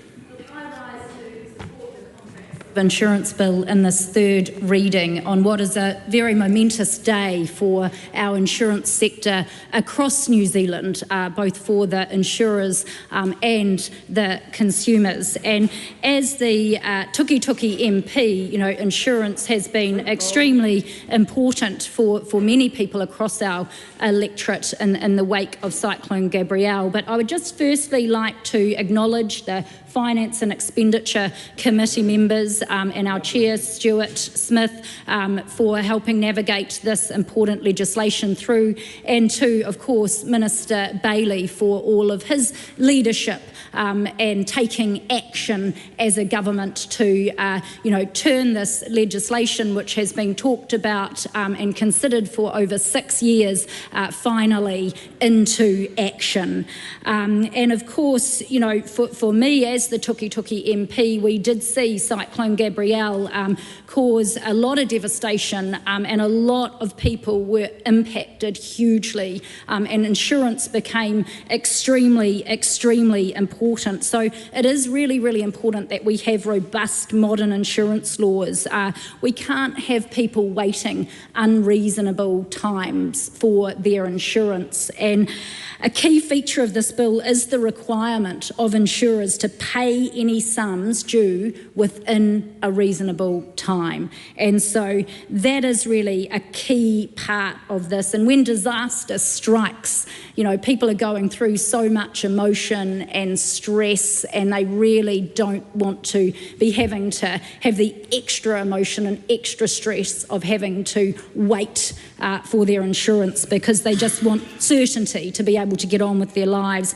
And I just thought that it was quite important to acknowledge some of those communities that still are going through a very, very tough time, Mr. Speaker, in my electorate, and some still are dealing with insurance, and that is Pakawhai, Omahu, Waiheke, Twyford, Joel Road, Puketapu, and we do have another member from our area, Katie Nimmin, in the House today, and we are still dealing with constituents who have insurance issues. Just the other day, I had a mother in my office who, was struggling because they wanted to build back their house, but the premium on the insurance was just so high. I was in Omahu the other day. There were many there that are underinsured. And then I was in Pakawhai the other day, and they're still waiting to go from a Category 2C to a Category 1. And so many of them there are still facing insurance issues, insurance concerns. So this bill is really going to help with creating more fairness, more transparency, which has been touched on a lot within this debate today. And so it also shifts the responsibility onto the insurer, which is really, really important, because, when disaster strikes, you don't want to be thinking about, is that insured? Did I cover that? What was involved? It's really, really important that there is a lot of clarity within the policies, and that people have certainty, and that they know exactly what is insured and what isn't. And of course, it also prevents the denial of insurance. And so this was a little bit of an issue, and so it is important that we do have these robust laws which can iron some of this out, and just ensure that customers aren't second guessing what their insurance is and what's covered and what's not covered. And I think it's also important that as we adapt to climate change and the reality of more of these events happening in New Zealand, that we also need to adapt our insurance laws. And that is why today is very, very important for our insurance sector and for everyone across New Zealand. These changes will also have a really positive impact on our economic landscape in New Zealand, which of course is a key focus of our government. But, after seeing so many families struggle and go through insurance issues across Hawke's Bay, I am really, really proud to commend this bill to the House today, because I think it is going to make a huge, huge positive impact for so many New Zealanders. The Honourable Dr. Deborah Russell. Thank you, Mr. Speaker. Mr. Speaker, it's good to be able to speak about this bill today, even though the Labour Party will not support it at this third reading. I want to draw the House's attention, first of all, just to these two documents here. It's the two bills that now make up this overall bill, the Contracts of Insurance Bill and the Contracts of Insurance Repeals and Amendments Bill. And in particular, to the Contracts of Insurance Repeals and Amendments Bill, Clause 169 actually. And it says the following legislation is repealed. The Insurance Intermediaries Act 1994, the Insurance Law Reform Act 1977, the Insurance Law Reform Act 1985, the Life Insurance Act 1908, and Part 3 of the Law Reform Act of 1936. One of the very important jobs that this piece of legislation does is to update, amend and consolidate a whole heap of previous insurance law, bringing it all into one place. So it's a pretty important project. A project that has been a long time in the making and has taken most recently 2 ministers to bring this to the House. The former minister, the Honourable Dr. Duncan Webb, under whose supervision the great majority of this legislation was drafted, and then more recently the Honourable Andrew Bailey, who, following the change of government, picked up the Honourable Dr. Duncan Webb's legislation and amended it somewhat and brought it to the House. So it's very much a project that has gone on across the House. And I suppose, Mr. Speaker, with that, a person might reasonably expect that the House might support, the whole House might support this legislation. And in fact, Labor did support this legislation at the first reading. But by the time it had gone through the Select Committee process, we were unable to do that anymore as a party. And my colleague Arna Williams has gone through some of the detail on that. I, however, just want to talk about a somewhat higher level, and that's to think about who we legislate for. This is something that my colleague, the Honourable Damien O'Connor, said to me once. He said, we legislate for the margins. We don't legislate for the easy cases. We don't legislate for the mainstream. We don't legislate for the straightforward stuff. We don't legislate, I would hope, in favour of the powerful. We legislate for people who need assistance. We legislate for people who find the law puzzling. We legislate for the vulnerable. And typically when we legislate, we try to legislate in favour of the consumer rather than the company. And there's quite good grounds for doing that. It is because typically consumers as individuals have far less power than the organisations they are dealing with. So in the original version of this legislation, there were a number of clauses in it which ensured that consumers of insurance were protected and were given some valuable protections and some more rights to ensure that they could deal effectively with insurance companies. And unfortunately, the new minister has walked that back. Now, it's still pretty good legislation, but the bit where we cannot support it is where he has walked back the provisions that would have supported ordinary consumers, ordinary people who find insurance law hard to follow, ordinary people who are puzzled by contracts, ordinary people who might struggle with reading and writing, might struggle with the day-to-day activities of finance, might be so busy living lives and with their lives that they cannot pay attention to the detail. The legislation as originally put forward by the Honourable Dr. Duncan Webb would have protected these vulnerable insurers. This legislation brought to the House by the new minister walks that protection back. It's a real shame. I just want to, actually it was a telling point from the previous speaker who, when she stood up to talk about what this legislation did, said it was a good day for the insurance sector. And it took a while for it to clarify that she did intend it to cover consumers as well, but first up in that person's mind was the insurance sector. Interesting. I do want to pick up something else that one of our other colleagues said earlier on, and that is from Mariamino Kapa-Kingi. She had used a really interesting phrase. She said, insurance is a privilege. Insurance is a privilege. And actually it is becoming that way. And of course, Mariamino Kapa-Kingi talks in terms of families, of households of individuals who can no longer afford insurance. So that is a real concern for us. We know that when vulnerable people are stretched in their budgets, are trying to make ends meet, one of the first things to go is insurance. But then, of course, that becomes a real problem when disaster strikes. So we do actually have an issue there, and we need to have a serious look at it as a parliament. And there's another aspect of that which we need to consider seriously as a parliament. I hope this government will do it and continue some of the work that has already been done, and that is around looking at ongoing insurance in the face of the climate challenge that is facing us all, the climate challenge that they're walking back from. But nevertheless, we are going to have whole classes of vulnerable people in New Zealand for whom insurance will be a privilege because the places in which they live are vulnerable to climate change. So with that, I urge the government to consider that issue in real depth.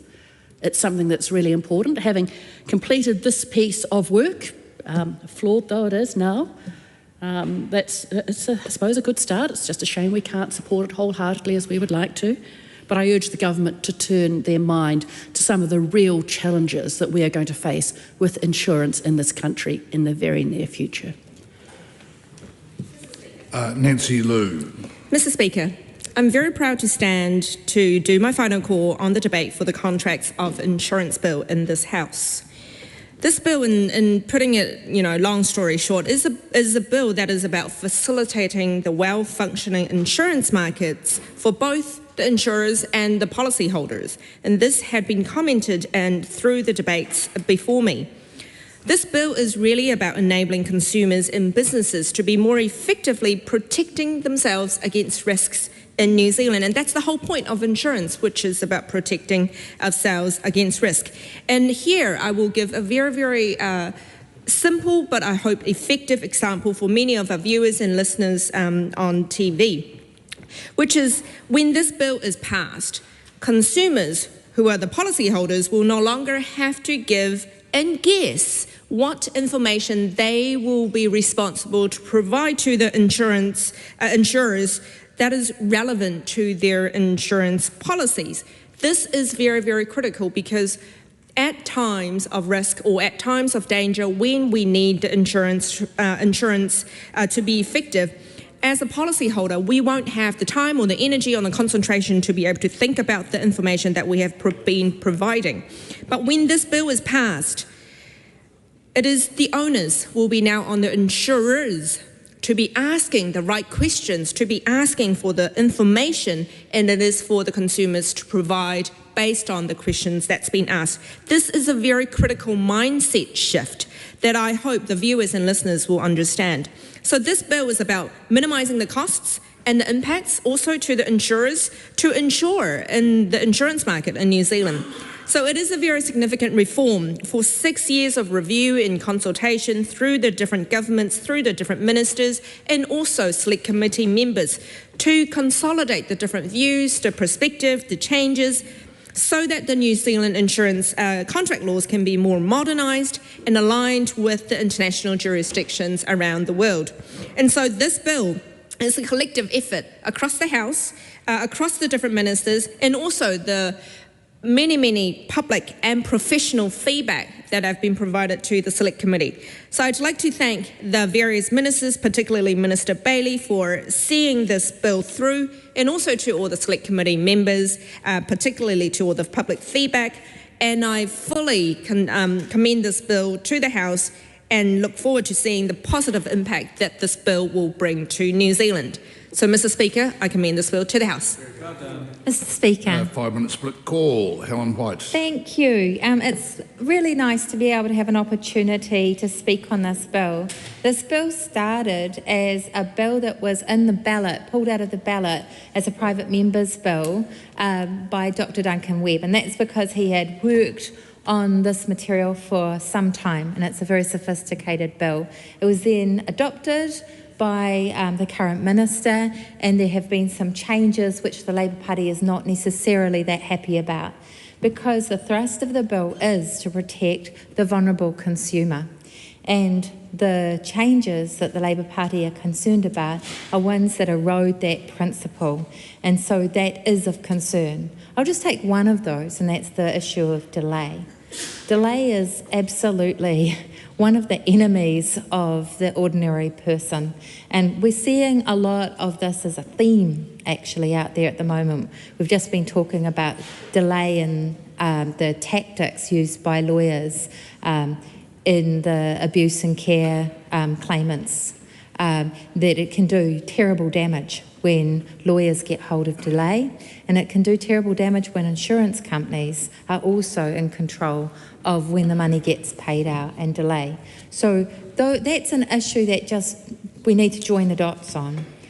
The insurance area is one we've long recognised as one where people are vulnerable, and we've had a duty of the utmost good faith for a very long time.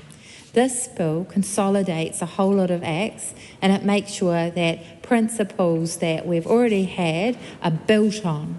And hopefully the majority of this bill provides that environment. And the only reason that the Labour Party isn't going to support it today is because it could be better. The original bill was better. I would like to just briefly talk about the addition of the genetic testing issue here. This is a really big issue, and I think there's probably more that needs to be considered by this House at some time on this point. There are philosophers that suggest that the best way to organise our society is to think of ourselves as blind in the situation. We don't know who we are. We could be anybody in this scenario. We could be the person who has Huntington's, and when genetically tested was that. We could be the person who is absolutely fine. And we've got to think in terms of our boots, which boots we're in, how would we structure insurance if we could be either of those people in the system, or our children could be, or our parents could be? And we'd probably want a blind insurance system. We'd probably want one where, in fact, you didn't get punished, you didn't actually let the insurance companies know what the genetic testing was. And that would spread the result across the cost across our society and community in a way that was fairer. So that's an issue where I can see there's an attempt to make sure that as things happen in this area, we think about them and we regulate for them. I share Arana Williams' tentativeness about the support of that, because it is such a big move to leave something unsaid by the House and leave it to regulation. But it is a very important thing to note here, because we're not really speaking to the people viewing this. I'm sure there's all three of them who watch the insurance bill, but we're actually speaking for the Hansard. And we're making sure that on the record, we're noting issues of concern and issues where perhaps the courts would interpret the bill in light of what we say. So for me, one of the ones that stands out in this is this very new area where we're not sure where it's going, where in fact it could mean that people who are vulnerable end up uninsured, or that companies take advantage of being able to collect information and only insure those where they're actually going to have a good payout. And in fact, there's less, they're going to leave the ones that are uninsured for the other system. So we've got to be really careful about those things, and I'm pleased to see this here, but I do want to just highlight that as an issue that we are going to have to think about more, and relates to other areas of the law that we're shaping at the moment, where we're going to have to think really clearly in a changing world where more information is able to be gathered than it ever was before. What do we want it to look like?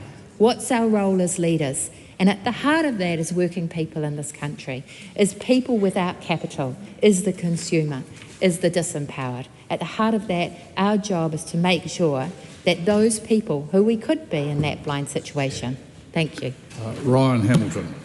Thank you, sir. Look, it's a privilege to see this bill go through the House and now to third reading. And I'm very proud for New Zealanders and, of course, the Minister who brought it to bear, and the great committee which is mentioned today. I actually not often get to mention the Regulations Review Committee, which by all accounts is largely fairly dry, but it's got a fantastic chair, and the Honourable David Parker over there, and Jenny Salisa, and we actually got to look at the regulation-making power that came through from the Finance Select Committee with regard to the genetic testing and regulation-making powers and such things as Henry VIII clauses, and whether there was an inappropriate delegation of power. And actually, with the appropriate mitigations that the Finance Committee accepted, we felt we got the balance right. Where with this just genetic testing, rather than make a rule when it's such a dynamic environment, we've actually enabled the Minister to have some discretion and some nuance through these regulation-making powers. And I think we've struck a really good balance in such a dynamic environment, which is genetic testing, where we're not saying the insurers will be able to just eliminate the ability to genetic test, but we're also preserving the right of individuals to have genetic testing and still have an insurance access. So that's a very fluid environment, and we're happy to support. Some of the members opposite talked about the previous, the Honourable Duncan Webb's bill being better. Unfortunately, in their 3 years, they didn't advance that case, right, despite his 15 amendments at each part. I'm sure I can say with confidence that he certainly did contribute to the iteration of the committee, and by and large, I think, in his heart, will actually support much of what we're doing today. One of the things in the old bills, for example, is consumers must disclose any information that might influence a prudent insurer. But who understands that? The left talk about looking after the little people. This bill actually looks after the little people. It puts the onus on the insurance companies to ask the hard questions. It puts the onus on them where it should be. It puts it in simple language, and of course we mandate that insurance settlements must be paid within a reasonable time frame. So it really strikes that balance between consumer protection with certainty for the market. And of course, many of you may have forgotten that some of the statutes in the existing insurance bill are over 100 years old, like the Life Insurance Act 1908. So this is a great omnibus bill which tidies up a lot of that. Were you around then? Sorry, Duncan Webb, I'm not sure. You seem to have a comment there. But the most significant changes that this bill encapsulates and tidy up around regulation, technological advances, economic pragmatism, claims process, clear timeframes, insurers accept access, settlement claims, and Mr. Speaker, I commend it to the House.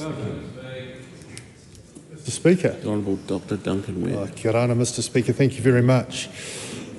Look, we absolutely support improvements in insurance law, and this bill, which is the product of both political and officials' work, is clearly an improvement. And I guess our point is simply this, that this is a very much, and as the former speaker said, not just once in a generation opportunity to improve insurance law, but it's the first time that all of our insurance law, or almost all of our insurance law, has been brought together in one place. Marine Insurance Act 1908 still sits off to one side as a specialist piece of insurance law, but pretty much the rest of it, particularly in respect of how it interfaces rather than the regulatory side, now sits in this piece of legislation.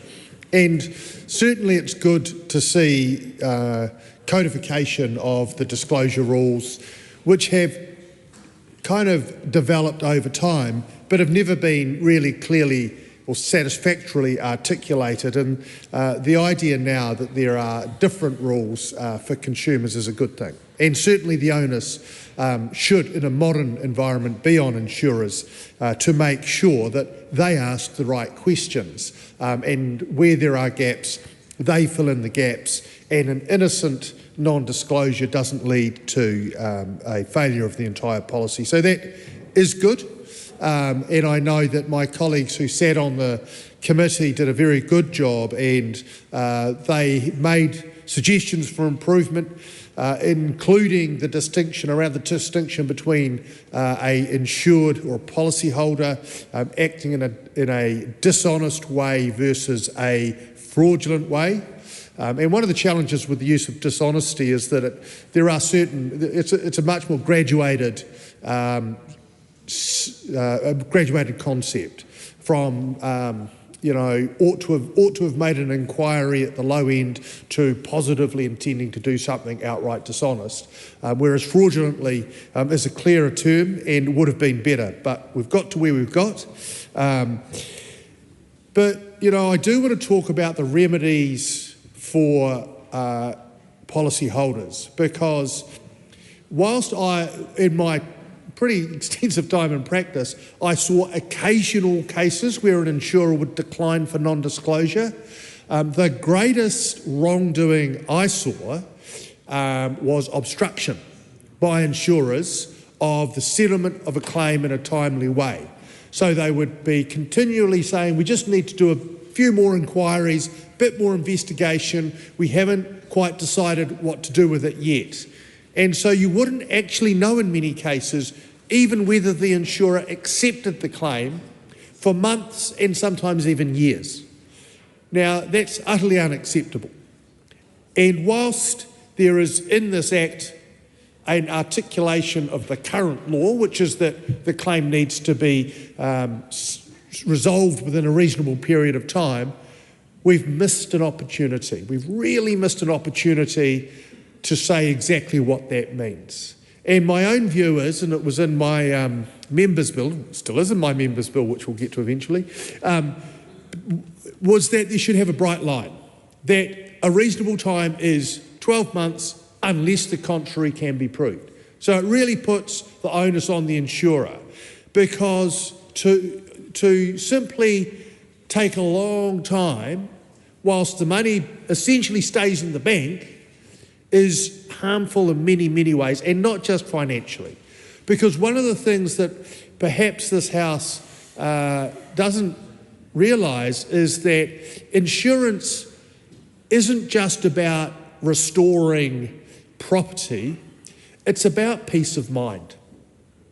And if you've got a business or a home or something else that's been destroyed, something substantial, and you're still working through it, the degree of anxiety that can cause when you don't know what the future looks like, whether you'll be financially secure or not, is really, really significant and can be quite destroying.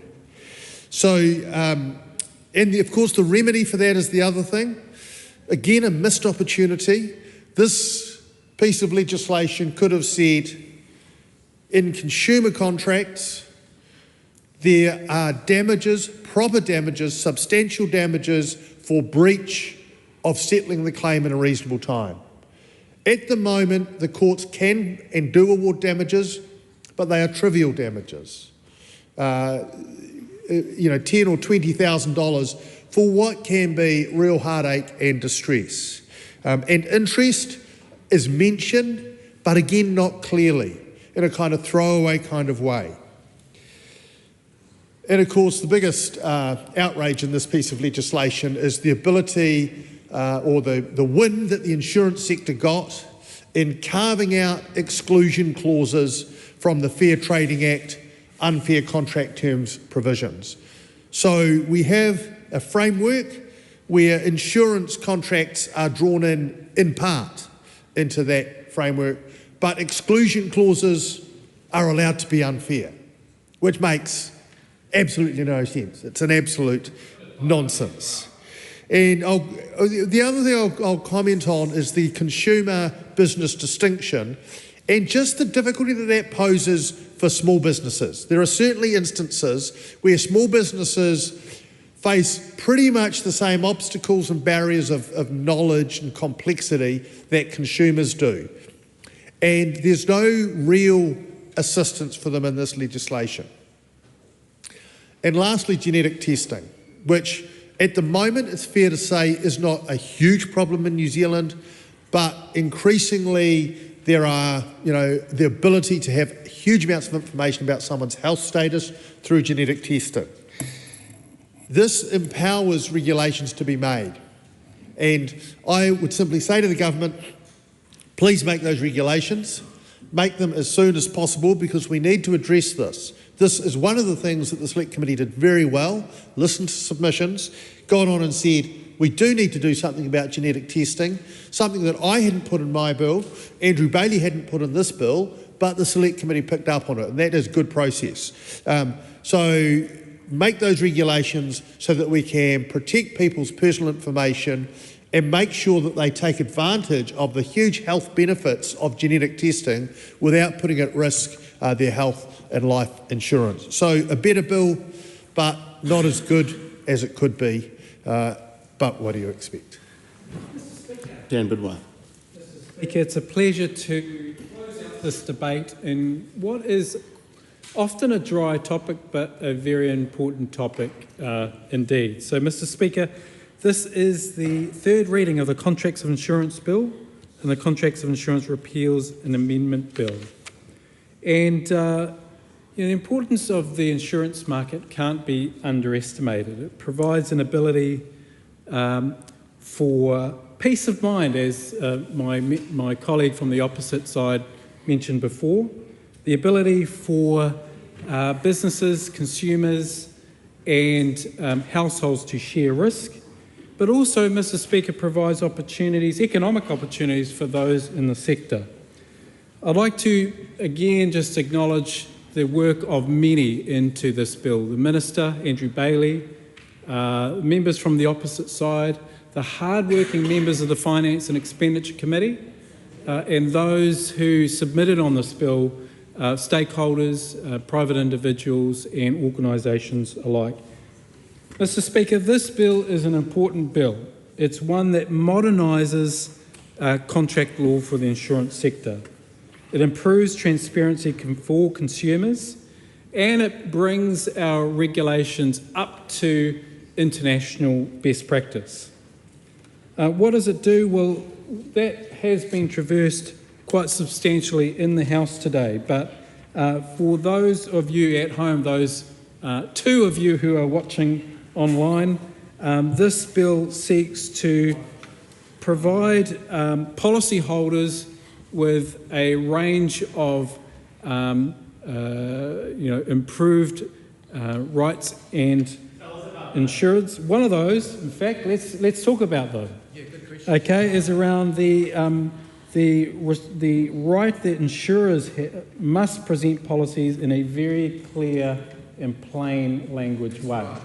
And for those of you and anybody who's actually been looking in the insurance market, it is a very opaque and difficult to understand industry, and I think this bill seeks to make amends for that. But on the opposite side, it provides a range of measures for consumers, mainly around the duty to not make misrepresentations to insurers and to a duty to be fair in presenting the risk to insurers. And this is all about making sure that the balance right, Mr. Speaker, around insurers but also policyholders as well, to make sure that and ensure that there is efficient, well-run insurance market for New Zealanders. So, Mr. Speaker, this is a good bill. It is one that I commend to the House today. The question is that the Contracts of Insurance Bill and the Contracts of Insurance Repeals and Amendments Bill be now read a third time. Those of that opinion will say aye. Aye. To the contrary, no. No. The ayes have it. Party vote has been called for. The clerk will conduct a party vote. New Zealand National. 49 votes in favour. New Zealand Labour. 34 votes opposed. Green Party of Aotearoa, New Zealand. 15 votes opposed. ACT New Zealand. 11 votes in favour. New Zealand First. 8 votes in favour. 8 votes in favour. Te Pāti Māori. Is any doubt?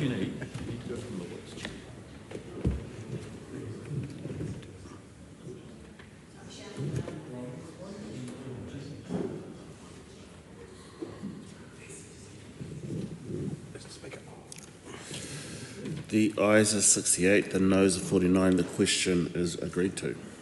Contracts of Insurance Bill, third reading. Contracts of Insurance Repeals and Amendments Bill, third reading. I call on Government Order of the Day number 7. Hauraki Gulf, Te Kapa Moana Marine Protection Bill, second reading. Mr Speaker, it's Manoa o Te Whare. I present a legislative statement on the Hauraki Gulf Tikapa Moana Marine Protection Bill. That legislative statement is published under the authority of the House and can be found on the Parliament website. Mr Speaker, I move that the Hauraki Gulf Tikapa Moana Marine Protection Bill be now read a second time.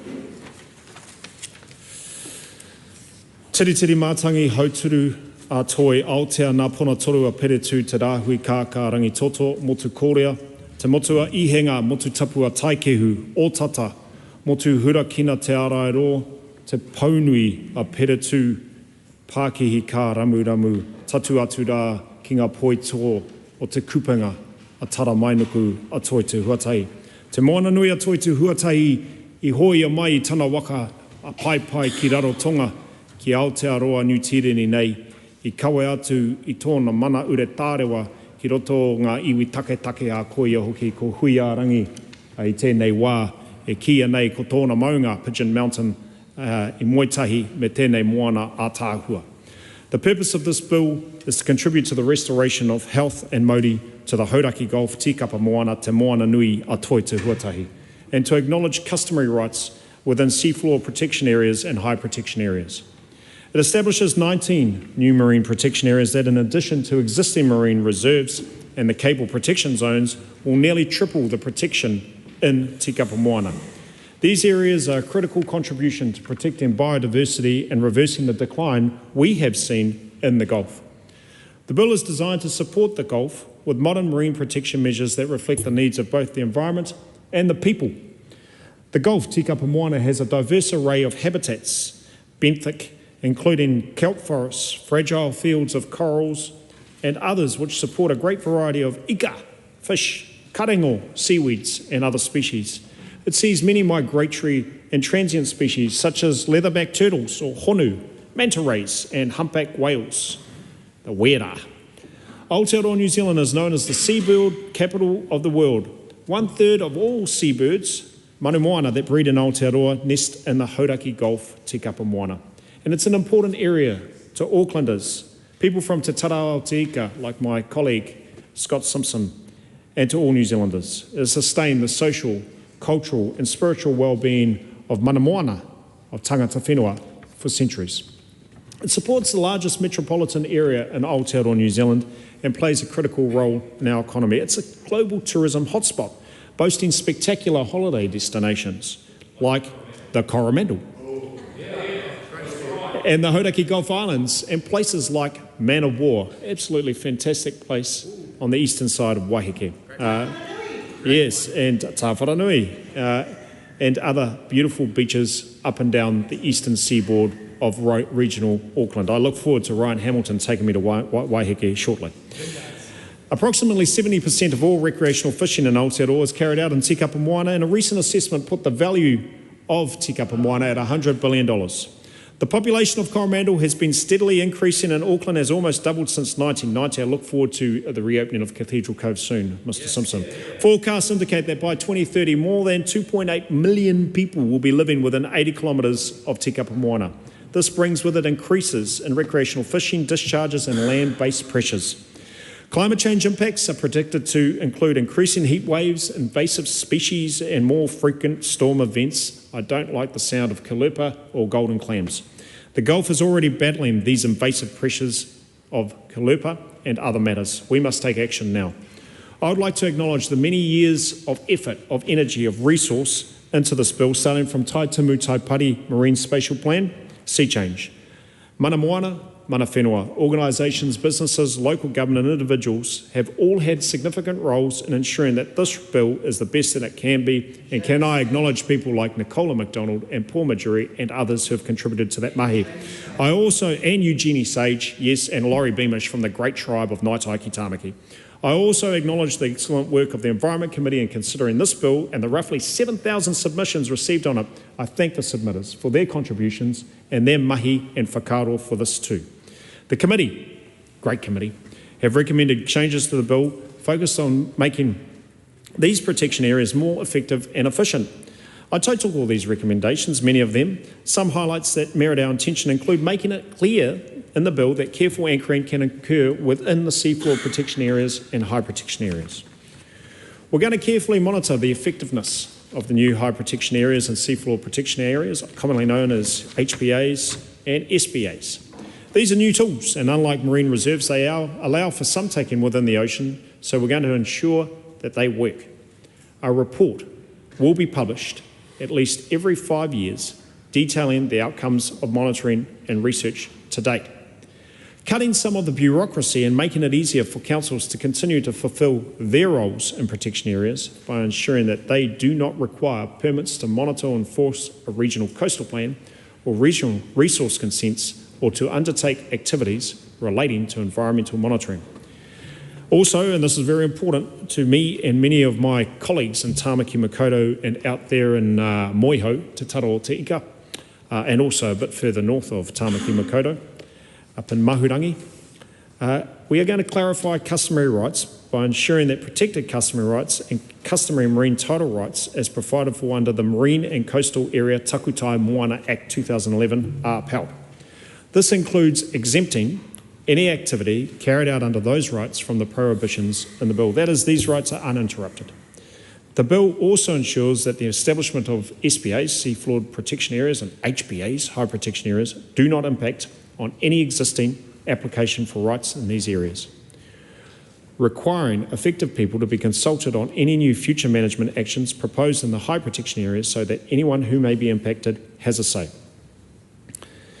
While I support and tautoko many of the recommendations of the Select Committee, I have further considered the appropriate balance between the environment, communities and the economy, and will be putting forward the following amendments to be considered at the Committee of the Whole House, providing greater clarity for how the bill gives effect to Te Tiriti o Waitangi, the Treaty of Waitangi, by including a signposting provisions and ensuring that the settlements that have been made under Te Tiriti o Waitangi and Treaty of Waitangi settlement processes are upheld. And that includes those whānau and those iwi that I've had a great experience with over many years doing the mahi up in Tāmaki Makaurau. People like the Waiahua Tāmaki people who have marine seaboards like Ngātaiki Tāmaki, people from the Hauraki iwi and the Hauraki sourced iwi like Ngāti Pāwa and others, Ngāti Tamatera, Ngāti Whanaunga, and also those people from the Ngāti Whātua dynasty, the whānau up at Hauraki, Takaparawhau, and other places throughout the Rakipai Whenua, the North Shore and beyond. Removing the ability for the bill to regulate customary non-commercial fishing beyond what is currently provided for in the Fisheries Act. My view again is that ensuring that the customary fishing provisions are undertaken per the Fisheries Act, and there's no new additional imposts or restrictions on the exercise of those customary rights and responsibilities. And finally, providing for carefully managed and limited ringnet fishing in 2 high protection areas. These are the items that we are going to propose. There may be 1 or 2 others by way of the Committee of the Whole House. Again, it's an absolute pleasure and a humble privilege to consider and to promote the second reading of this bill. I now commend it to this whare. Tēnā tātou katoa. The question is that that motion be agreed to. Mr. Speaker. Tangi Utikere. Kia ora, Mr. Speaker. I rise in support on behalf of the Labour Party for the Hauraki Gulf Te Kapa Moana Marine Protection Bill, as has been reported back from the Environment Select Committee. Mr. Speaker, this was a bill that Labour introduced to the Parliament last year. I want to acknowledge those that have been involved with this piece of legislation through to this point today.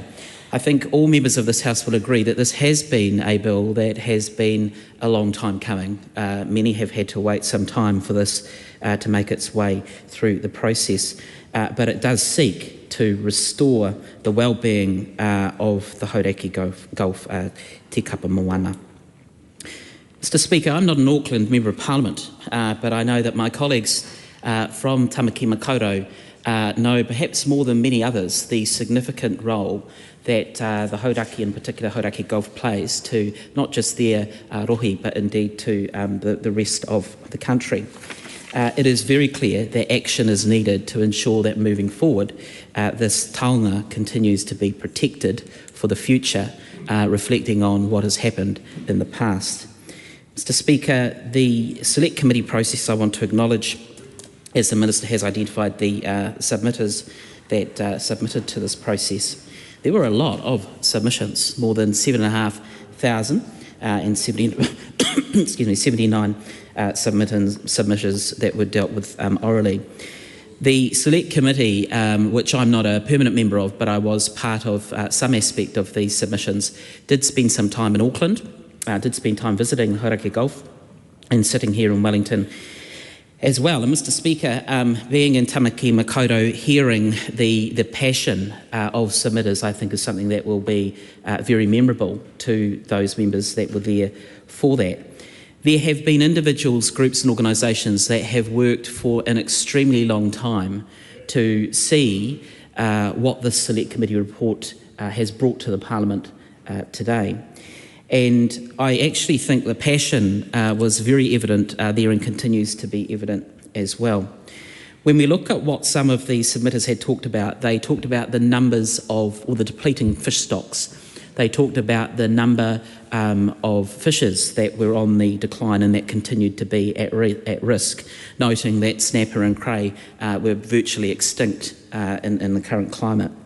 They talked about the reduction to marine life, to bird life, to changes and loss in relation to the natural habitat of the area.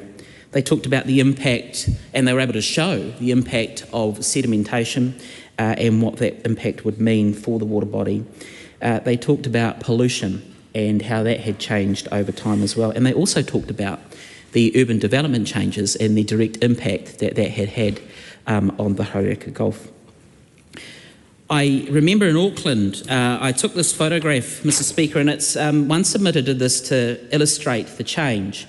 And they brought water from the Gulf and they put it in two jars. One was, they're both the same type of water, but one had effectively some marine life, if we could call it that, and identifying the undisturbed nature that that would mean. So it's very clear that those that have been involved in this passion and existence over many years really do understand the difference that change will bring for this particular area.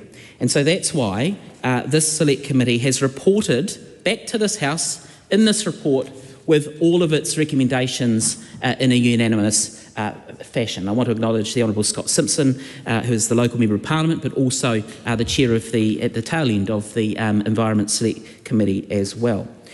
Mr. Speaker, what is really concerning though is just hearing from the Minister this afternoon basically confirm his intention to make some changes. Now, he announced that a month ago. One of the changes he announced was basically to permit commercial sense of fishing in some of the high protected areas that had been established by this bill, and he's confirmed that for the House this morning, well, today. Mr. Speaker, I know you and other members of the House were on the steps of Parliament this morning where members received more than 30,000 signatures that indicated via an open letter to the Prime Minister and also a petition about the ridiculous nature of the change that the Minister has just indicated, or the changes that the Minister has just indicated. This is a backward step in terms of the future for Te Kapa Moana. This was not something that was raised through the Democratic Select Committee process. It is not something that the Minister had foreshadowed at any stage. And that does beg the question, why now? This is an important piece of legislation, and I know that, this really, if the government intends to go down this path, then it really is a disservice to all of those submitters who engaged with the process in good faith, gave up their time to share their views. Because basically what we're going to have is a huge retrograde step backwards that is going to continue with the depletion of what is happening up there. Now, when we talk about having high protected areas and the suggestion was that there would be no fishing, no commercial fishing in those areas, for the government to now backtrack on that and say we're going to continue to have commercial fishing in those areas, it will continue to cause irreversible damage for the future. So it's very clear that this is a government that has on their agenda a direction that is not supportive of the community needs in that particular rohi and in that particular area. And knowing that individuals, organisations, iwi and others have put their names in a pretty short space of time, just on a month, to signal that, I really do hope that the Minister and the Government take direct cognizance of that when it comes to committee of the whole stage, because it is important. Mr Speaker, New Zealand used to be a leader in the marine protection side of things in space, but, you know, by international standards, less than 1% of our exclusive economic zone has a level of protection that meets international standards. And what does that mean? Well, it means it basically puts us behind some other countries in the world, countries like the US, the UK, Japan and Russia, amongst some others. So the government and this parliament need to acknowledge the special status of Te Kapa Moana, Hauraki Gulf, and they need to identify that, or confirm that it is irreplaceable, and they need to place on record that they are serious about the future of this particular jewel or gem. Because the amendments that the Minister has signalled, and we'll wait until they're tabled and we have a look at those, but this is going to be very much a retrograde step. But it would have to be the Minister resigning completely with the comments that he has just made in this House to basically confirm the intention to continue a level of commercial fishing in those HPAs. That is rather disappointing. I know the Minister probably will say, well, it's to provide local support in the area. Well, there needs to be a decision that is taken by the Parliament and indeed by the Government that supports the submissions that have been made, this process that has been democratic, and it is extremely disappointing. So I do hope that you know, those that had availed themselves of the Select Committee process will make their views known. We know that they already have, more than 30,000 of them have this morning. But the reason why the Labour Party supports the bill and will vote in support of it today is because this report, unanimously, every single party in this Parliament has signed up and agreed that what was presented should be passed into law, and that the amendments that were made by a unanimous vote, not majority, unanimous, through that Select Committee process should be incorporated. On that basis, and on that basis alone, I do commend this bill to the House. Landlord. Tēnā koe, Mr Speaker. If there's one thing that Kiwis are truly united on, it's the love for our moana, our oceans. And as humans, you know, who are really trying to figure out this crazy world, our understanding and awareness of not only the immeasurable value that healthy ocean ecosystems play in our existence and our ability to provide for ourselves, but also the pivotal role that tangata whenua and tangata moana hold in that our very narrow and siloed systems can actually start learning from is growing. We are really slowly but surely getting better at marine protection, and this bill was really demonstrating that evolution in practice. It was at least set to be marine protection that actually upholds customary rights, or in other words, the rights of Māori in exercising tino rangatiratanga in their rights to gather and practice mahinga kai. And that form of enabling, that form of appropriate recognition means that we as a collective of tangata tiriti and tangata whenua are in the best possible position where we all benefit. Mr Speaker, speaking about oceans, I really need to share one of the privileges of my life was when I spent 13 months living and working, running the biodiversity and science contracts for DOC on Rangitahua Rao Island in the Kumadex. It's a little rock that's a 5-day boat ride away from any kind of civilization. The whole island itself is alive.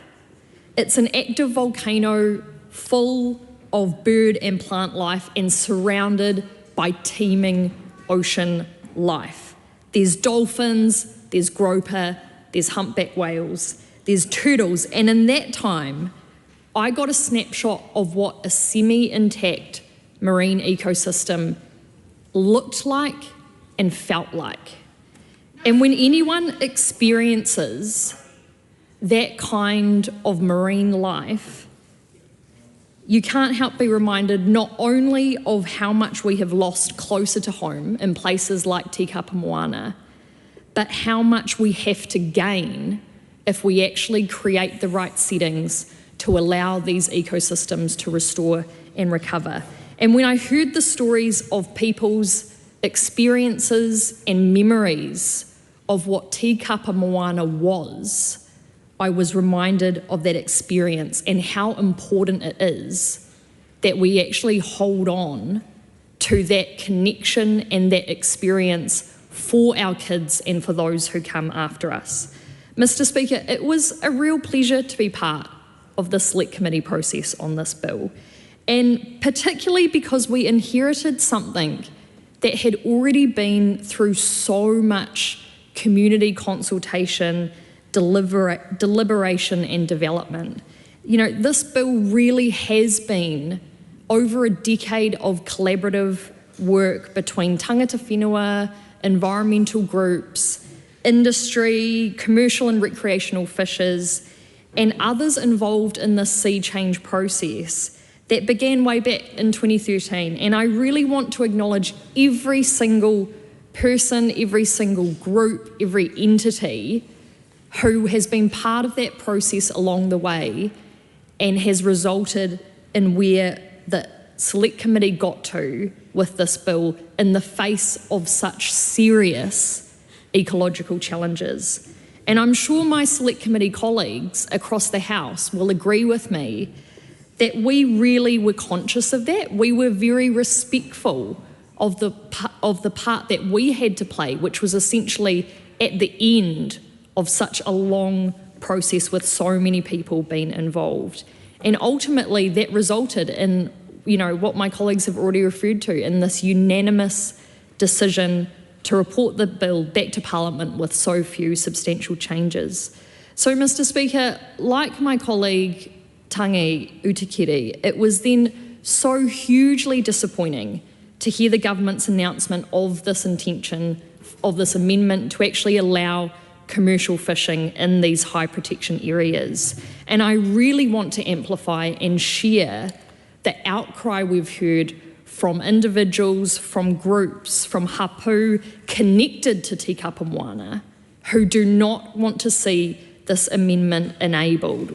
We've heard these 30,000 voices in the petition that we just received today, and we're hearing that this kind of change would completely undermine the purpose of the bill in restoring the health and the mauri of Te Kapa Moana.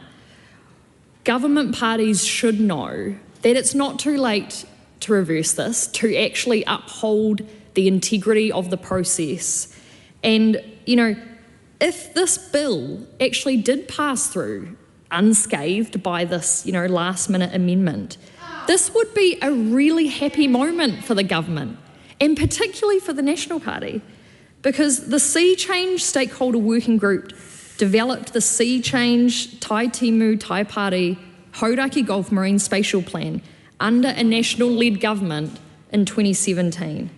That foundation is now forming the protections under this bill. But instead of a happy moment right now, we have New Zealand First acting a little bit like an invasive species on this democratic process, which is in process.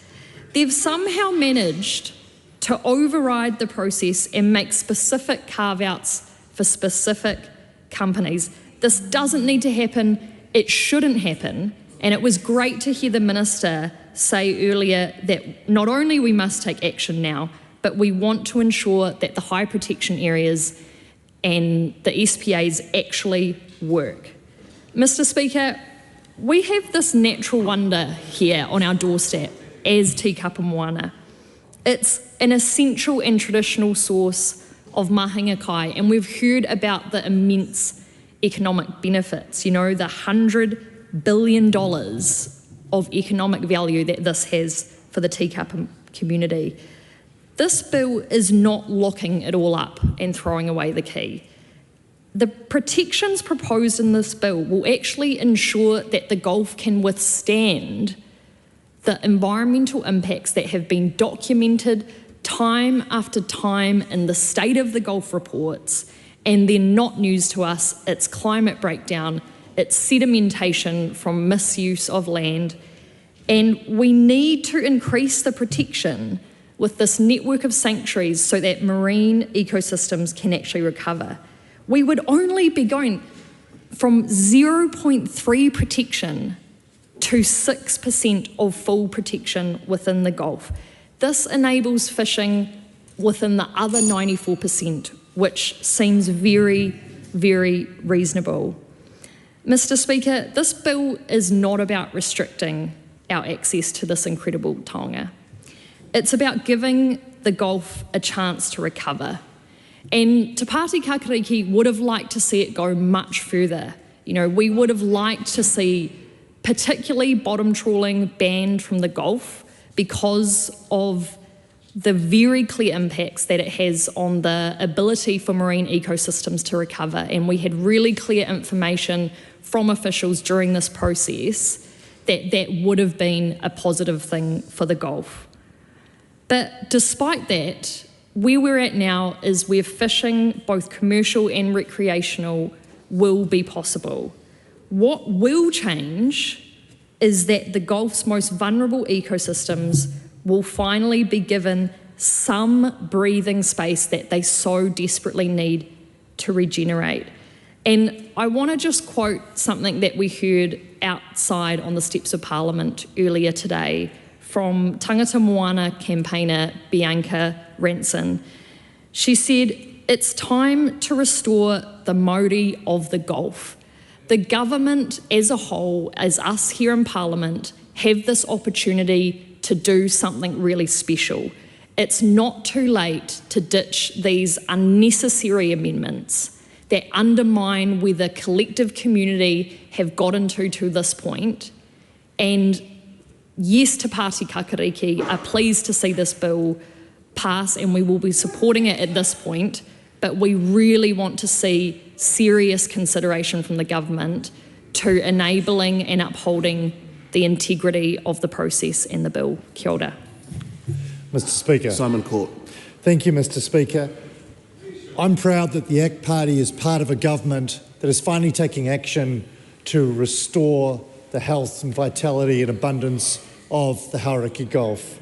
The ACT Party supports the Hauraki Gulf Tikapa Moana Marine Protection Bill, and I want to let people listening or watching at home know, and a reminder for those who are not on Environment Committee, which I had the privilege to be on considering this bill, that this is not a bill that creates marine reserves. This is a bill that introduces to the New Zealand conservation system a new concept of adaptive management, because within these marine protected areas, this bill and those acting and using powers under this bill will still have to deal with invasive marine pests like caulerpa and deal with indigenous species like kinna, which, when out of control, create kinna barrens and destroy reefs and habitats, and themselves contribute to the poor condition of the Gulf. This is groundbreaking, it is unique in New Zealand, and while we are all wish for the bill and the protections to go further, we are trying something we haven't tried before. I want to acknowledge the work of the Select Committee. The Select Committee reported this bill back unanimously. We did seek significant changes from Department of Conservation. We got excellent advice from MPI, from their fisheries professionals, and we were able to take that on along with the considerations and concerns of submitters to produce what I personally felt and what I recommended to our ACT caucus was a bill that we could support. However, it has become clear that there is further change needed in order to take on board some of the rights that exist amongst existing users. The Select Committee had the benefit of taking a field trip out on the Hauraki Gulf, organised by Department of Conservation and some of their staff. And I want to acknowledge the work that those DOC staff in leadership roles, providing excellent policy advice and explanations about some of the matters we needed to consider. I want to acknowledge their work and the fact that they were able to create a sense of collaboration and unity of purpose between policy makers or policy writers and elected members whose role was to interrogate that policy. That was an excellent opportunity. Being out on the Hauraki Gulf gave me an opportunity to share with some of the other committee members from outside of Auckland my personal experiences of growing up in Auckland, spending decades on the Hauraki Gulf as a sailor, windsurfing around some of those Hauraki Gulf islands on multi-day experiences with nothing more than a backpack and a raincoat, scuba diving, being able to get a feed of scallops, get a crayfish, how proud I used to be bringing that back to the boat to show my mum and dad, uncles and cousins, and why it's so gutting for me and so many other people who love the Hauraki Gulf and grew up with that experience to know that that's not the case now. Just a few weeks ago, I was kayaking off East Coast Bays up to Aotearoa estuary and wondering where are all of those dolphins and other creatures that used to be so prolific in the Gulf, but which I see only rarely these days. I also want to acknowledge the work not just of officials and committee members, but of Sea Change and the Hauraki Gulf Forum and others, particularly those who I've met with outside of the committee work, to get their insights into what were the motivations, what were the trade-offs that had already been made before this bill had come to our committee. So I want to acknowledge their work. I want to acknowledge those passionate, sometimes incredibly intense submissions that we receive from people who love the Hauraki Gulf as much as I do, and who all had different perspectives based on whether they were involved in commercial fishing, whether they were recreational fishers, whether they were people who lived on islands in the Gulf and had lived there, their families had lived there for many, many generations. We took all that on board, and I hope we reflected in this committee report as far as possible the things that were important to you and that you wanted us to know. I also want to acknowledge the concerns that iwi and hapu raised about maintaining access to their kaimoana as part of their customary rights, which are already established as part of treaty settlements. I've heard a number of concerns raised by those who say, well, how is it that iwi and hapu have this access to continued fishing in the Hauraki Gulf, but others like recreational and commercial fishers potentially are excluded? Well, of course, treaty settlements are the vehicle to establish customary rights. The ACT Party is proud to stand up for people's property rights and customary rights. We believe in the rule of law.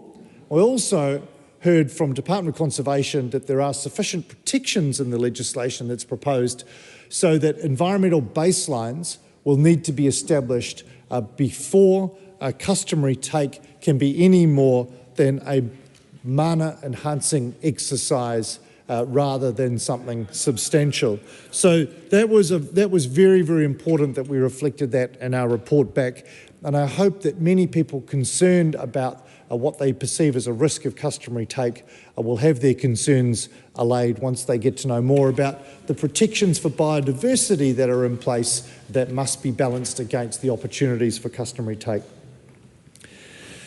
We've also heard concerns expressed today from World Wildlife Fund and other NGOs about the potential for commercial fishing in some of these marine protected areas. And I want to acknowledge those concerns, but I also want to point out that The Hauraki Gulf is a source of food for Auckland and for others, because not everybody can afford a boat, not everybody can afford the fuel, not everybody can afford a fishing rod or has the time and the skills to get out there on the water, and that's why being able to access kaimoana in your local fish shop or supermarket is particularly important for communities which don't have access or the ability to get out on the water. So we are trying to balance the needs of people against the rights of the environment and all of those creatures that live in it to live their best lives too. I just want to acknowledge that overall, despite all of the concerns that still remain about whether this bill will deliver on our ambition to restore the Gulf, this is the best step forward that any government has taken to protect the Gulf since the Hauraki Gulf Marine Park legislation was passed over 20 years ago. That itself, the simple statement, wasn't sufficient. This is action. If you think about the 80-20 rule, the first 80% is a lot easier to do than the last 20%. This bill represents the 80%. What can we achieve now through legislation while we work on adaptive management to realise our ambitions to restore the Gulf over decades? And results will take decades to assess and verify. I was really pleased to hear Minister of Conservation Tama Potaka point out that this bill now includes provision for 5 yearly reassessments of progress. Previously, that was only going to be undertaken at the first 25-year milestone. As an environmental scientist and then a civil engineer, an environmental engineer, I really wanted to make sure that we were doing regular check-ins to monitor environmental performance, because there's no point in just passing a piece of legislation, crossing your fingers, walking away and hoping for 25 years. We want to know what's going on in our Gulf, and we want to know what else we might need to do to adapt and change. So, Mr. Speaker, to those watching and listening at home, again, I'll reiterate, ACT is proud to support this bill, and we look forward to continuing the debate at committee stage. Thank you, Mr. Speaker. Thank you, Mr. Speaker. It is a pleasure to rise on behalf of New Zealand First in support of the Hauraki Gulf Tikapa Moana Marine Protection Bill, now in its second reading. Mr. Speaker, I am blessed. I am absolutely blessed because I have a beautiful, big, blue backyard. It is called the Hauraki Gulf Tikapa Moana, and some of those in the chamber today also share my beautiful, big, blue backyard. So those of us that know and have lived around the Hauraki Gulf, and me, Mahurangi, we are certainly passionate about this piece of legislation coming through the House, and I will quickly acknowledge the Minister for bringing this through, and the former Minister in the previous government starting off this piece of work. Mr. Speaker, Mahurangi I mentioned. I'd also like to mention Tawharanui, Omaha, Mathson Bay, Pakari, Scott's Landing, Badley's Beach, Lee and Goat Island. And it is Goat Island in particular that was the first marine reserve that was created, and I must acknowledge the amazing kaumatua from my region, Lali Haddon. It was the work and his dedication behind the creation of New Zealand's first marine reserve at Lee. Growing up, my daughter growing up in the region, the schools all go to Goat Island. We go to the Marine Discovery Centre. Our visitors all come in and explore because it's the most amazing piece of our big blue backyard. Snorkeling, looking at all the fish, looking at all the amazing kelp, all those sorts of things, jellyfish, stingrays. It is most fantastic. So the work that Lali Haddon started in 1975, it was established and then officially opened in 1977. He received a QSM in 2009 for his work. He is well connected not only to my leader Winston Peters but also to Shane Jones, so I really wanted to make sure I began my contribution acknowledging the work of Lali Haddon. Mr Speaker, this is a really significant piece of protection work for the Hauraki Gulf tikapa moana. It's been years in the making. I won't go through all of the comments about the Select Committee because really it's been a great Select Committee that has done a really thorough piece of work on this. It will create a network of 19 new marine protection areas, and we should be celebrating that in the House today. That is a milestone. It'll nearly triple the space that will be protected in tikapa moana, and that is something to be absolutely proud of, and we all have had a role in that because pollution, sedimentation in particular, climate change, harvesting, utilisation activities, they've all had an impact. Those of us that use the Gulf on a regular basis, particularly over summertime, we're expecting an influx of visitors to our region. So we have to get out there really early in the morning before all the visitors arrive from Auckland and around the country as well. So I've shared with you now some names of beaches. Don't just have to go to Omaha. There's a whole bunch of others you can go to. So do enjoy that when you come up. I'd like to acknowledge a couple of women who have been fundamental and dedicated and passionate women in terms of the protection about the Hauraki Gulf. I'd like to mention the co-chair of the Hauraki Gulf Forum, Nicola MacDonald. I've got to know her quite well over the course of the year, as well as from the Environmental Defence Society, Raywin Pert, who's been very dedicated ambassador of looking after the Gulf. And I'd like to acknowledge the Environmental Defence Society when the Minister acknowledged that the bill would come back to the House, that they were delighted that Cabinet agreed to the passing of the Hauraki Gulf Marine Protection Bill. So, you know, they have seen, even though there is a small amendment coming, that actually this is overall to be celebrated. It is to be celebrated. And I'd just like to speak very quickly on ring netting, just to put some facts on the table, because it's really important that we're not just being hysterical about this.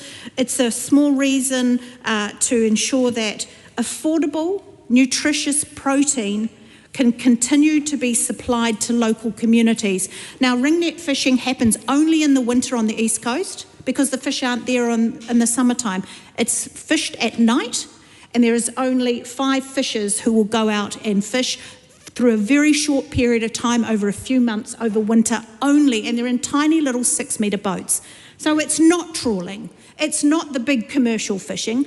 It is very small. It is enabling this affordable, nutritious protein, kahawai, grey mullet, $5 to $10 a kilo. So it provides that local community with protein that they're asking for. Also, the licensed fish receiver, Mr Speaker, who provides this affordable, nutritious protein, supplies to around 34 marae in Auckland, particularly during the winter time, and it mitigates hapu needing to go out and send their whānau out into the waters in the winter when the conditions are rough. They're able to get their customary take there so they can supply hui and tangi. So it made sense to make this a recommendation, which I look forward to the Minister bringing those amendments to the House. So it's a very small amendment, Mr Speaker, that is being proposed. It is practical and a pragmatic one. And talking about practical application of how do we change the state of the Gulf, the Honourable Shane Jones, who has recently announced the new permit, a special permit to deal to the kinnabarrens, because we know the kinnabarren, they munch through all the kelp and they create this habitat, which is a massive loss of habitat and biodiversity. And the very first kinnabarren special permit has been approved, and the very first community day will be happening this Saturday in my neck of the woods in the Mahurangi with the Te Kohuroa Rewilding Initiative. They'll have their first kinnabarren day on Saturday at Matheson's Bay. So I'm very pleased about that. We're also have invested a whole lot of money, around 15 million, into dealing to exotic kalupa, which is a problem. Kalupa has bloomed across the Gulf. This is a massive problem. This government is providing practical ways in which we can take care of our moana, because it is a treasure. It is a treasure. And I'd just like to finish my contribution, Mr. Speaker, from the words of Lali Haddon, that we all have to protect it. Be the kaitiaki. We all have to be the guardians of it, because the pressures are here. This bill balances the needs of community, the environment and the economy. I commend it to the House. This debate is interrupted and is set down for resumption next sitting day. The House stands adjourned until 2 p.m. today.